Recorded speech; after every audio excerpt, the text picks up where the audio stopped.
ਨਮਸਕਾਰ ਸਾਹਿਤ ਸਤਿ ਸ੍ਰੀ ਅਕਾਲ ਸਭ ਨੂੰ ਜੀ ਨੂੰ ਆਖਦੇ ਹਾਂ। ਸੋ ਤਾਂ ਪ੍ਰੋਗਰਾਮ 'ਚ ਆਪ ਸਭ ਦਾ ਨਿੱਘਾ ਸਵਾਗਤ ਹੈ। ਪ੍ਰੋਗਰਾਮ ਅਪਡੇਟ ਅਮਰੀਕਾ ਲੈ ਕੇ ਹਾਜ਼ਰ ਹੋ ਚੁੱਕੇ ਹਾਂ। ਮੈਂ ਰਾਜਕੁੰਦਰ ਸਿੰਘ ਜੁੜ ਚੁੱਕੇ ਨੇ ਹਰਜੋਤ ਸਿੰਘ ਖਾਲਸਾ ਜੀ, ਸਵਾਗਤ ਹੈ ਜੀ। ਸਤਿ ਸ੍ਰੀ ਅਕਾਲ। ਸਤਿ ਸ਼੍ਰੀ ਅਕਾਲ, ਧੰਨਵਾਦ ਜੀ ਆਇਆਂ ਨੂੰ। ਪੰਜਾਬੀ ਰੇਡੀਓ USA ਦੇ ਜਿੰਨੇ ਵੀ ਸਰੋਤੇ ਸਾਡੇ ਸਾਰੇ ਹੀ AM ਸਟੇਸ਼ਨਸ, FM ਸਟੇਸ਼ਨਸ, ਘਰਾਂ ਦੇ ਵਿੱਚ ਰੇਡੀਓ ਸੈਟਸ ਦੇ ਰਾਹੀਂ, ਟੈਲੀਫੋਨ ਦੇ ਰਾਹੀਂ, ਫੇਸਬੁੱਕ, YouTube ਤੇ ਲਾਈਵ ਦੇਖ ਰਹੇ ਹੋ, ਸੁਣ ਰਹੇ ਹੋ, ਸਾਰਿਆਂ ਨੂੰ ਜੀ ਆਇਆਂ ਨੂੰ ਤੇ ਬਹੁਤ ਹੀ ਪਿਆਰ ਤੇ ਸਤਿਕਾਰ ਭਰੀ ਸਤਿ ਸ਼੍ਰੀ ਅਕਾਲ। ਸਰੋਤਿਓ, ਅੱਜ ਅਪ੍ਰੈਲ ਦੀ 25 ਤਰੀਕ ਆ, ਦਿਨ ਮੰਗਲਵਾਰ ਆ। ਤੁਹਾਡੇ ਲਈ ਸਵੇਰ ਦਾ ਅਪਡੇਟ ਅਮਰੀਕਾ ਪ੍ਰੋਗਰਾਮ ਲੈ ਕੇ ਹਾਜ਼ਰ ਹੋਏ ਹਾਂ। ਪ੍ਰੋਗਰਾਮ ਨੂੰ ਸ਼ੁਰੂ ਕਰਨ ਤੋਂ ਪਹਿਲਾਂ ਸਾਡੇ ਅੱਜ ਦੇ ਸਪਾਂਸਰਸ, ਉਹਨਾਂ ਦਾ ਧੰਨਵਾਦ। ਖਾਲਸਾ ਇੰਸ਼ੋਰੈਂਸ ਏਜੰਸੀ, ਜਿਨ੍ਹਾਂ ਦੇ ਕੋਲੋਂ ਤੁਸੀਂ ਹਰ ਇੱਕ ਤਰੀਕੇ ਦੀ ਇੰਸ਼ੋਰੈਂਸ ਕਰਵਾ ਸਕਦੇ ਹੋ। ਇੰਸ਼ੋਰੈਂਸ ਬਾਰੇ ਪਤਾ ਕਰਨ ਲਈ ਕਾਲ ਕਰ ਸਕਦੇ ਹੋ 408-272-2500। ਟੇਰਕੇਨਾ ਇਮੀਗ੍ਰੇਸ਼ਨ ਲਾ ਫਰਮ, US ਇਮੀਗ੍ਰੇਸ਼ਨ ਦਾ ਹੋਵੇ ਕਿਸੇ ਵੀ ਤਰੀਕੇ ਦਾ ਕੰਮ, ਕਾਲ ਅਟਾਰਨੀ ਜੇ ਟੇਰਕੇਨਾ 415-909-03। Manjeet Singh Kalar, Avtar Singh Manzal Clovis, Satnam Singh, Amarjit Singh Dosanjh Sunny Purewal Yuba City, Lakhbir Singh Samra Texas, Paramjit Singh Deol Fresno, Amarjit Singh Stockton, Jarnail Singh Johal, Harnek Singh Pabla Renton Washington, Dharam Singh Fowler, Sarabjit Singh Randon gas and food Elko Nevada, Harjit Singh Lathrop Antelope truck stop Burns Wyoming, Gurmel Singh Balbir Bassi El Globe, Karnail Singh Randhawa Turlock. ਸਾਰਿਆਂ ਦਾ ਧੰਨਵਾਦ। ਜੇਕਰ ਤੁਸੀਂ ਜਾਂ ਕੋਈ ਹੋਰ ਕਾਰੋਬਾਰ ਇਸ ਪ੍ਰੋਗਰਾਮ ਨੂੰ ਸਪਾਂਸਰ ਕਰਨਾ ਚਾਹੁੰਦੇ ਹੋ, ਸੰਪਰਕ ਕਰ ਸਕਦੇ ਹੋ ਨੰਬਰ 408-722-7698 ਦੇ ਉੱਤੇ। ਜੀ, ਅੱਜ ਦੀਆਂ ਖਬਰਾਂ ਵੱਲ ਆਈਏ ਤੇ ਸਭ ਤੋਂ ਪਹਿਲਾਂ ਪ੍ਰੈਜ਼ੀਡੈਂਟ ਜੋ ਬਾਈਡਨ ਹੋਣਾ ਨੇ ਅੱਜ 3 ਮਿੰਟ ਦੀ ਜਿਹੜੀ ਵੀਡੀਓ ਆ ਉਹਦੇ ਵਿੱਚ ਅਨਾਉਂਸ ਕੀਤਾ ਹੈ ਵੀ ਉਹ 2024 ਦੀ ਰੀ-ਇਲੈਕਸ਼ਨ ਬਿਡ ਜਿਹੜੀ ਆ ਉਹ ਸ਼ੁਰੂ ਕਰਨ ਜਾ ਰਹੇ ਹੈਗੇ ਆ। ਤੇ ਉਹਦੇ ਵਿੱਚ ਉਹਨਾਂ ਨੇ ਕਿਹਾ ਵੀ ਮੈਨੂੰ ਜਿਹੜੀ ਜੌਬ ਆ, ਲੈਟ ਮੀ ਫਿਨਿਸ਼ ਦਿਸ ਜੌਬ, ਇਹ ਜਿਹੜੀ ਜੌਬ ਹੈ ਇਹਨੂੰ ਫਿਨਿਸ਼ ਕਰਨ ਦਿਓ। ਪ੍ਰੈਜ਼ੀਡੈਂਟ ਜੋ ਬਾਈਡਨ ਹੁਣੀ 80 ਸਾਲਾਂ ਦੇ ਹੋਣਗੇ, ਇਸ ਟਾਈਮ 80 ਸਾਲਾਂ ਦੇ ਆ। ਤੇ ਜਦੋਂ ਜੇ ਉਹ ਜਿੱਤਦੇ ਆ ਤੇ ਸੈਕੰਡ ਟਰਮ ਖਤਮ ਕਰਦੇ ਆ ਤਾਂ ਉਹ 86 ਈਅਰ 올ਡ ਹੋਣਗੇ। ਉਹਨਾਂ ਨੇ ਇਹ ਕਿਹਾ ਆ ਵੀ ਮੈਂ ਪਹਿਲੀ ਟਰਮ ਦੇ ਵਿੱਚ ਬਹੁਤ ਜ਼ਿਆਦਾ ਅਚੀਵਮੈਂਟ ਕੀਤੀ ਆ। 50 ਸਾਲਾਂ ਦਾ ਮੇਰਾ ਵਾਸ਼ਿੰਗਟਨ ਦਾ ਐਕਸਪੀਰੀਅੰਸ ਹੈਗਾ ਆ। ਤੇ ਹਾਲਾਂਕਿ ਇਹ ਸਾਰਿਆਂ ਨੂੰ ਪਤਾ ਆ ਵੀ ਇਹ ਇੰਨਾ ਜਿਹੜੀ ਈਜ਼ੀ ਵਿਨ ਨਹੀਂ ਹੋਊਗੀ ਜੇ ਪ੍ਰੈਜ਼ੀਡੈਂਟ ਜੋ ਬਾਈਡਨ ਹੁਣੀ ਸੈਕੰਡ ਟਰਮ ਦੇ ਲਈ ਜਦੋਂ ਆਉਂਦੇ ਹੈਗੇ ਆ। ਹੁਣ ਤਾਂ ਉਹਨਾਂ ਨੇ ਡਿਕਲੇਅਰ ਕਰੇ ਦਿੱਤਾ ਹੈਗਾ ਆ ਵੀ ਮੈਂ ਪ੍ਰੈਜ਼ੀਡੈਂਸ਼ੀਅਲ ਕੈਂਡੀਡੇਟ ਹੋਊਂਗਾ। ਦੂਸਰੇ ਪਾਸੇ ਹਜੇ ਤੱਕ ਪ੍ਰੈਜ਼ੀਡੈਂਟ ਡੋਨਲਡ ਟਰੰਪ ਉਹਨਾਂ ਦਾ ਹੀ ਨਾਮ ਆ, ਹੋਰ ਜ਼ਿਆਦਾ ਨਾਮ ਜਿਹੜੇ ਨਹੀਂ ਆਏ ਹੈਗੇ। ਬਾਕੀ ਦੇਖਦੇ ਆ ਕੀ ਬਣਦਾ ਆ। ਪਰ ਇਹਦੇ ਨਾਲ ਕਾਫੀ ਲੋਕਾਂ ਦੇ ਜਿਹੜੇ ਵਿਊ ਪੁਆਇੰਟ ਆ ਉਹ ਆਣੇ ਸ਼ੁਰੂ ਹੋਏ ਆ ਵੀ ਇੰਨਾ ਈਜ਼ੀ ਜੌਬ ਜਿਹੜੀ ਆ ਪ੍ਰੈਜ਼ੀਡੈਂਟ ਜੋ ਬਾਈਡਨ ਦੇ ਲਈ ਵਿਨ ਕਰਨਾ ਨਹੀਂ ਹੋਊਗੀ, ਜਦ ਕਿ 71% ਅਮਰੀਕਨ ਚਾਹੁੰਦੇ ਆ ਵੀ ਪ੍ਰੈਜ਼ੀਡੈਂਟ ਜੋ ਬਾਈਡਨ ਨੂੰ ਰਨ ਨਹੀਂ ਕਰਨਾ ਚਾਹੀਦਾ। ਹਾਲਾਂਕਿ ਮੈਜੋਰਟੀ ਦੇ ਵਿੱਚ ਡੈਮੋਕ੍ਰੇਟਸ ਵੀ ਚਾਹੁੰਦੇ ਆ ਵੀ ਉਹਨਾਂ ਨੂੰ ਇਸ ਪੋਜੀਸ਼ਨ ਦੇ ਲਈ ਸੈਕੰਡ ਟਰਮ ਦੇ ਵਿੱਚ ਨਹੀਂ ਰਨ ਕਰਨਾ ਚਾਹੀਦਾ। ਜੀ ਬਿਲਕੁਲ, ਦੋ ਬਜ਼ੁਰਗਾਂ ਦੀ ਇੱਕ ਦੀ ਫੇਰ ਸੇਮ ਮੈਚ ਜਿਹੜਾ ਉਹ ਦੇਖਣ ਨੂੰ ਅਮਰੀਕਾ ਨੂੰ ਮਿਲ ਸਕਦਾ ਆ। ਇੱਕ ਪਾਸੇ 77-78 ਸਾਲਾ ਟਰੰਪ ਹੋਣੇ ਆ, ਦੂਜੇ ਪਾਸੇ ਜਿਹੜੇ ਆ 81-82 ਸਾਲਾ ਬਾਈਡਨ ਜਿਹੜੇ ਉਹ ਹੋਣਗੇ। ਸੋ ਇਹ ਭਾਈ ਹੁਣ ਦੇਖੋ ਕੀ ਹੁੰਦਾ ਆ। ਬਜ਼ੁਰਗਾਂ ਦੀ ਇੱਥੇ ਜਿਹੜੀ ਦੌੜ ਉਹ ਚੱਲਣੀ ਆ।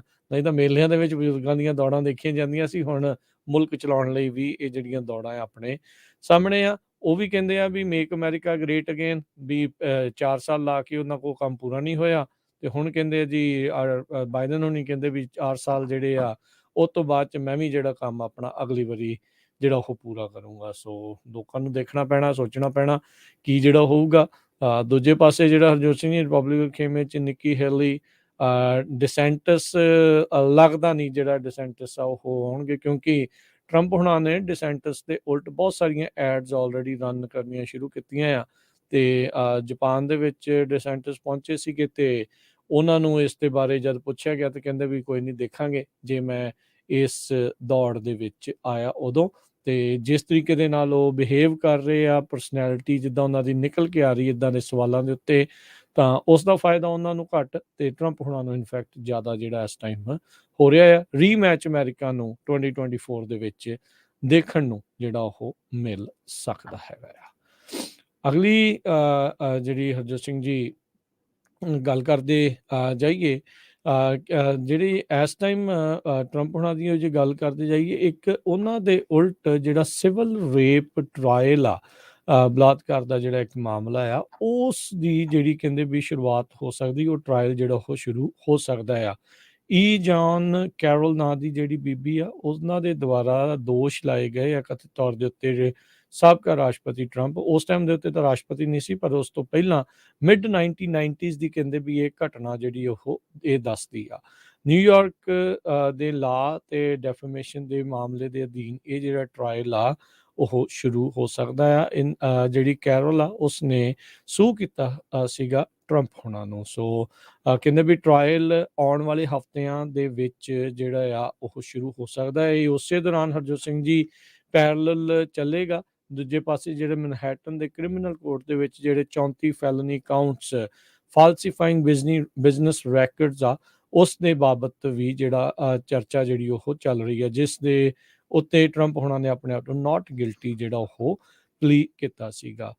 ਕੈਰੋਲ ਦੇ ਦੁਆਰਾ ਕਥਿਤ ਤੌਰ ਦੇ ਉੱਤੇ ਦੋਸ਼ ਹੈ ਟਰੰਪ ਹੋਣਾ ਦੇ ਉੱਤੇ ਵੀ ਫਿਟਿੰਗ ਰੂਮ ਦੇ ਵਿੱਚ ਇੱਕ ਲਗਜ਼ਰੀ ਡਿਪਾਰਟਮੈਂਟ ਸਟੋਰ ਦੇ ਮਨਹੈਟਨ ਦੇ ਵਿੱਚ 1995 ਦੇ ਅਖੀਰ ਜਾਂ 1996 ਦੀ ਸ਼ੁਰੂਆਤ ਦੇ ਵਿੱਚ ਇਹ ਹਮਲਾ ਟਰੰਪ ਹੋਣਾ ਦੇ ਦੁਆਰਾ ਕੈਰਲ ਉੱਤੇ ਜਿਹੜਾ ਉਹ ਕੀਤਾ ਗਿਆ। ਉਸ ਟਾਈਮ ਦੇ ਉੱਤੇ ਜਿਹੜੀ ਕੈਰਲ ਆ ਉਹ ਐਲੀ ਮੈਗਜ਼ੀਨ ਦੀ ਕਾਲਮਿਸਟ ਜਿਹੜੀ ਉਹ ਸੀਗੀ, ਤੇ ਕਹਿੰਦੀ ਅਚਨਚੇਤੇ ਟਰੰਪ ਹੋਣਾ ਦੇ ਨਾਲ ਬੰਪ ਕਰ ਗਈ ਸੀਗੀ। ਸੋ ਹੁਣ ਇਸ ਦੀ ਗੱਲ ਦੇ ਵਿੱਚ ਕਿੰਨਾ ਕੁ ਦਮ ਆ, ਕਿੰਨੀ ਕੁ ਗੱਲ ਆ, ਕਿਉਂਕਿ ਇਸ ਚੀਜ਼ ਨੂੰ ਜਿਹੜੀ ਹਰਜੋਤ ਸਿੰਘ ਜੀ ਸੁਣਦਿਆਂ ਨੂੰ ਵੀ ਕਈ ਵਰੇ ਜਿਹੜੇ ਹੋ ਗਏ ਆ। 2019 ਦੇ ਮੈਮੋਰ ਦੇ ਵਿੱਚ ਕੈਰਲ ਨੇ ਇਹ ਕਥਿਤ ਤੌਰ ਦੇ ਉੱਤੇ ਦੋਸ਼ ਟਰੰਪ ਹੋਣਾ ਦੇ ਉੱਤੇ ਲਾਏ ਆ। ਟਰੰਪ ਹੋਣਾ ਨੇ ਇਸ ਪੂਰੇ ਐਲੀਗੇਸ਼ਨ ਨੂੰ ਨਕਾਰਿਆ ਆ। ਉਹ ਕਹਿੰਦੇ ਵੀ ਇਹ ਟੋਟਲੀ ਜਿਹੜਾ ਝੂਠ ਆ ਤੇ ਇਸ ਨੇ ਆਪਣੇ ਕੋਲੋਂ ਹੀ ਫੈਬਰੀਕੇਟ ਕਰਕੇ ਇਹ ਜਿਹੜੇ ਦੋਸ਼ ਉਹਨਾਂ ਉੱਤੇ ਲਗਾਏ ਹੈਗੇ ਆ।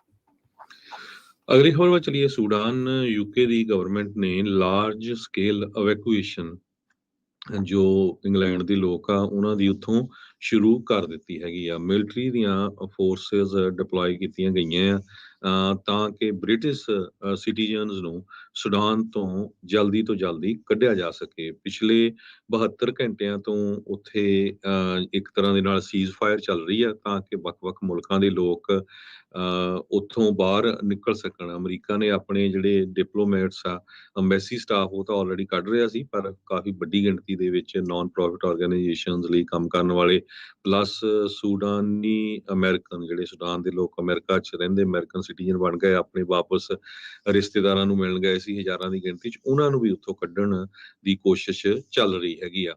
ਸੋ ਇਹ ਟੈਂਪਰੇਰੀ ਪੌਜ਼ ਜਿਹੜੀ ਫਾਈਟਿੰਗ ਆ ਦੋਨੋਂ ਹੀ ਮਿਲਟਰੀ ਫੈਕਸ਼ਨ ਦੇ ਵਿੱਚ ਚੱਲ ਰਹੀ ਆ, ਉੱਥੇ ਇਸ ਟਾਈਮ ਕੀਤਾ ਗਿਆ ਆ। 449 ਦੇ ਕਰੀਬ ਲੋਕ ਆਲਰੇਡੀ ਇੰਗਲੈਂਡ ਵਾਲਿਆਂ ਨੇ ਬਾਹਰ ਕੱਢ ਲਏ ਹੈਗੇ ਆ। ਯੂਕੇ ਦੇ ਮਿਨਿਸਟਰਸ ਨੇ ਇਹ ਕਿਹਾ ਆ ਵੀ ਉੱਥੇ ਯੂਕੇ ਦੇ ਜਿਹੜੇ ਸਿਟੀਜ਼ਨਸ ਆ ਉਹਨਾਂ ਵੱਲੋਂ ਬਹੁਤ ਜ਼ਿਆਦਾ ਜਿਹੜਾ ਪ੍ਰੈਸ਼ਰ ਆ ਵੀ ਜਲਦੀ ਤੋਂ ਜਲਦੀ 4000 ਦੇ ਕਰੀਬ ਯੂਕੇ ਦੇ ਸਿਟੀਜ਼ਨਸ ਨੂੰ ਸੁਡਾਨ ਤੋਂ ਬਾਹਰ ਕੱਢਿਆ ਜਾਵੇ। ਸੋ ਸਿਰਫ ਕਹਿੰਦੇ ਜਿਹੜੇ ਬ੍ਰਿਟਿਸ਼ ਪਾਸਪੋਰਟ ਹੋਲਡਰਸ ਆ ਜਾਂ ਉਹਨਾਂ ਦੇ ਇਮੀਡੀਏਟ ਫੈਮਿਲੀ ਮੈਂਬਰਸ ਆ ਉਹਨਾਂ ਨੂੰ ਹੀ ਉੱਥੋਂ ਬਾਹਰ ਕੱਢਿਆ ਜਾਊਗਾ। ਸੋ ਇਸੇ ਤਰ੍ਹਾਂ ਯੂਐਸ ਗਵਰਨਮੈਂਟ ਵੀ ਪੂਰੀ ਕੋਸ਼ਿਸ਼ ਕਰ ਰਹੀ, ਹੋਰ ਸਰਕਾਰਾਂ ਵੀ ਜਿਹੜੀਆਂ ਆ ਪੂਰੇ ਜ਼ੋਰ ਸ਼ੋਰ ਦੇ ਨਾਲ ਆਪਣੇ ਸਿਟੀਜ਼ਨਸ ਨੂੰ ਸੂਡਾਨ ਤੋਂ ਬਾਹਰ ਕੱਢ ਰਹੀਆਂ ਇਸ ਟਾਈਮ ਦੇ ਉੱਤੇ। ਜੀ ਜੀ ਬਿਲਕੁਲ। ਅਗਲੀ ਜਿਹੜੀ ਹਰਜੋਤ ਸਿੰਘ ਦੀ ਗੱਲ ਕਰਦੇ ਜਾਈਏ, ਕੱਲ 2 ਹਾਈ ਪ੍ਰੋਫਾਈਲ ਜਿਹੜੇ ਪ੍ਰਾਈਮ ਟਾਈਮ ਹੋਸਟ ਆ ਉਹਨਾਂ ਨੂੰ ਬਾਹਰ ਦਾ ਰਸਤਾ ਦਿਖਾਇਆ ਗਿਆ। ਜਦ ਟਕਰ ਕਾਰਲਸਨ ਦੀ ਨਿਊਜ਼ ਪਹਿਲਾਂ ਆਈ ਫੌਕਸ ਨਿਊਜ਼ ਨੂੰ ਲੈ ਕੇ, ਤੇ ਕਹਿੰਦੇ ਵੀ ਦੋਨਾਂ ਧਿਰਾਂ ਨੇ ਆਪਸੀ ਸਮਝੌਤੇ ਦੇ ਵਿੱਚ ਆ, ਪਰ ਬਾਅਦ ਦੇ ਵਿੱਚ ਇਹ ਗੱਲ ਆਈ ਵੀ ਫੌਕਸ ਨਿਊਜ਼ ਦੇ ਜਿਹੜੇ ਮਰਡੌਕ ਆ ਉਹਨਾਂ ਦੇ ਮੇਨ ਓਨਰ, ਉਹਨਾਂ ਨੇ ਇੱਕ ਹਿਸਾਬ ਦੇ ਨਾਲ ਉਹਨਾਂ ਨੂੰ ਫਾਇਰ ਜਿਹੜਾ ਉਹ ਕਰ ਦਿੱਤਾ। ਟੱਕਰ ਕਾਰਲਸਨ ਹੁਣਾ ਦੀ ਜਿਹੜੀ ਕਾਫੀ ਪੋਪੂਲੈਰਿਟੀ ਸੀਗੀ, ਕਹਿੰਦੇ ਵੀ ਨਵਾਂ ਕੰਟਰੈਕਟ ਇਸ ਟਾਈਮ ਨੈਗੋਸ਼ੀਏਟ ਇਹਨਾਂ ਦੇ ਨਾਲ ਚੱਲ ਰਿਹਾ ਸੀਗਾ। ਲੱਗਦਾ ਨਹੀਂ ਵੀ ਇਹਨਾਂ ਨੂੰ ਜਿਹੜਾ ਬਾਹਰ ਦਾ ਰਸਤਾ ਜਿਹੜਾ ਉਹ ਦਿਖਾਇਆ ਜਾ ਸਕਦਾ। ਦੂਜੇ ਪਾਸੇ ਜਿਹੜੇ ਡੌਨ ਲੈਮਨ ਆ ਉਹਨਾਂ ਨੂੰ CNN ਦੇ ਵਿੱਚੋਂ ਬਾਹਰ ਦਾ ਰਸਤਾ ਜਿਹੜਾ ਉਹ ਦਿਖਾਇਆ ਗਿਆ।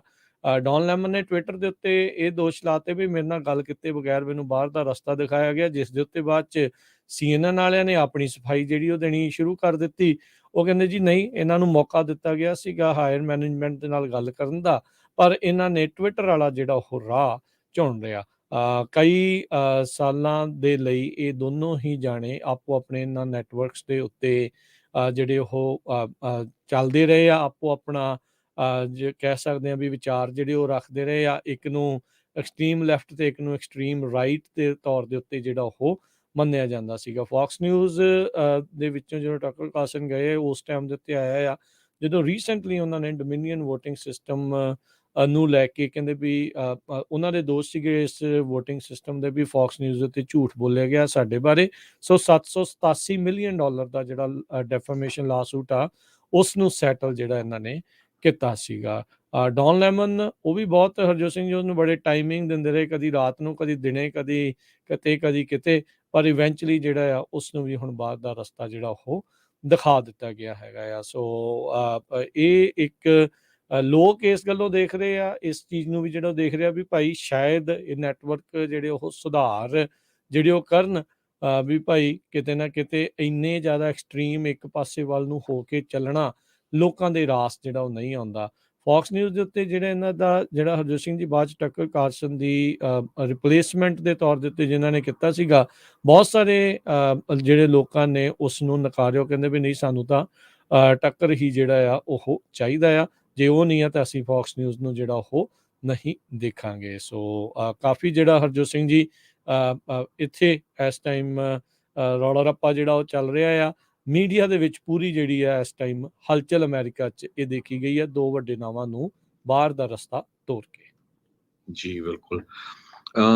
ਅਗਲੀ ਖਬਰ ਵੱਲ ਚਲੀਏ। ਨਾਰਥ ਡਕੋਟਾ ਦੇ ਗਵਰਨਰ ਨੇ ਇੱਕ ਬਿੱਲ ਜਿਹੜਾ ਆ ਉਸ ਨੂੰ ਸਾਈਨ ਕਰ ਦਿੱਤਾ, ਜਿਹਦੇ ਮੁਤਾਬਕ ਲਗਭਗ ਸਾਰੇ ਹੀ ਜਿਹੜੇ ਅਬੋਰਸ਼ਨਸ ਆ ਉਹ ਬੈਨ ਹੋਣਗੇ। ਈਵਨ ਕਹਿੰਦੇ ਵੀ ਇਨ ਕੇਸ ਆਫ ਰੇਪ ਔਰ ਇਨਸੈਸਟ। ਸੋ ਨਾਰਥ ਡਕੋਟਾ ਦੇ ਗਵਰਨਰ ਜੋ ਰਿਪਬਲਿਕਨ ਹੈਗੇ ਆ, ਡਗ ਬਰਗਮ, ਉਹਨਾਂ ਨੇ ਅੱਜ ਇਹ ਜਿਹੜਾ ਸਾਈਨ ਕਰ ਦਿੱਤਾ। ਪਹਿਲਾਂ ਇਹ ਬਿੱਲ ਉੱਥੇ ਲੋਅਰ ਜਿਹੜੀ ਉਹਨਾਂ ਦੀ ਅਸੈਂਬਲੀ ਆ ਉਹਦੇ ਵਿੱਚ ਪਾਸ ਹੋ ਗਿਆ ਸੀ। ਤੇ ਇਹ ਬਿੱਲ ਜਿਹੜਾ ਆ ਕਹਿੰਦੇ ਕਲੈਰੀਫਾਈ ਕਰਦਾ ਆ ਐਗਜ਼ਿਸਟਿੰਗ ਸਟੇਟ ਲਾ ਨੂੰ, ਤੇ ਇਹ ਵੀ ਕਨਫਰਮ ਕਰਦਾ ਹੈ ਵੀ ਜਿਹੜੀ ਨਾਰਥ ਡਕੋਟਾ ਸਟੇਟ ਆ ਇਹ ਪ੍ਰੋ ਲਾਈਫ ਸਟੇਟ ਹੈਗੀ ਆ। Last year US supreme court ਨੇ ਰੂਲਿੰਗ ਦਿੱਤੀ ਸੀ ਓਵਰਵੈਲਮਿੰਗਲੀ, ਜਿਹਦੇ ਵਿੱਚ ਉਹਨਾਂ ਨੇ 1973 ਦਾ ਜਿਹੜਾ ਰੋ ਵਰਸਸ ਵੇਡ ਡਿਸੀਜਨ ਆ ਉਸ ਨੂੰ ਓਵਰਟਰਨ ਕਰ ਦਿੱਤਾ ਸੀ, ਜੋ ਕਿ ਲੀਗਲਾਈਜ਼ ਕਰਦਾ ਸੀ ਅਬੋਰਸ਼ਨ ਨੂੰ ਨੇਸ਼ਨ ਵਾਈਡ। ਉਹ ਤੋਂ ਬਾਅਦ ਵੱਖ-ਵੱਖ ਸਟੇਟਾਂ ਦੇ ਵਿੱਚ ਜੋ ਇਹ ਪ੍ਰੋਸੈਸ ਚੱਲੀ, ਉਹਨਾਂ ਨੇ ਆਪਣੇ ਬੇਸ ਤੇ ਸਟੇਟਾਂ ਦੇ ਵਿੱਚ ਇਸ ਨੂੰ ਜਿਹੜਾ ਆ ਅਬੋਰਸ਼ਨ ਨੂੰ ਬੈਨ ਕਰਨਾ ਸ਼ੁਰੂ ਕਰ ਦਿੱਤਾ। ਤੇ ਹੁਣ ਕਹਿੰਦੇ ਆ ਵੀ ਲਗਭਗ 13 ਸਟੇਟਸ ਇਸ ਇਸ਼ੂ ਦੇ ਉੱਤੇ ਕਰ ਰਹੀਆਂ ਕੰਮ, ਉਹਨਾਂ ਨੇ ਬੈਨ ਕੀਤਾ ਆ। ਤੇ ਲਗਭਗ ਜਿੱਥੇ ਦੇ ਡੈਮੋਕ੍ਰੇਟ ਗਵਰਨਰਸ ਹੈਗੇ ਆ 20 ਸਟੇਟਸ ਦੇ, ਉਹਨਾਂ ਨੇ ਜੋ ਆ ਅਬੋਰਸ਼ਨ ਨੂੰ ਉਦਾਂ ਹੀ ਰੱਖਿਆ ਹੈਗਾ ਵੀ ਕੋਈ ਜੋ ਚਾਹੁੰਦਾ ਆ ਉਹ ਕਰਾ ਸਕਦਾ ਹੈਗਾ ਆ। ਸੋ ਕਾਫੀ ਜਿਹੜਾ ਡਿਵਾਈਡ ਚੱਲ ਰਿਹਾ ਆ ਇਸ ਇਸ਼ੂ ਨੂੰ ਲੈ ਕੇ ਪੂਰੇ ਅਮਰੀਕਾ ਦੇ ਵਿੱਚ।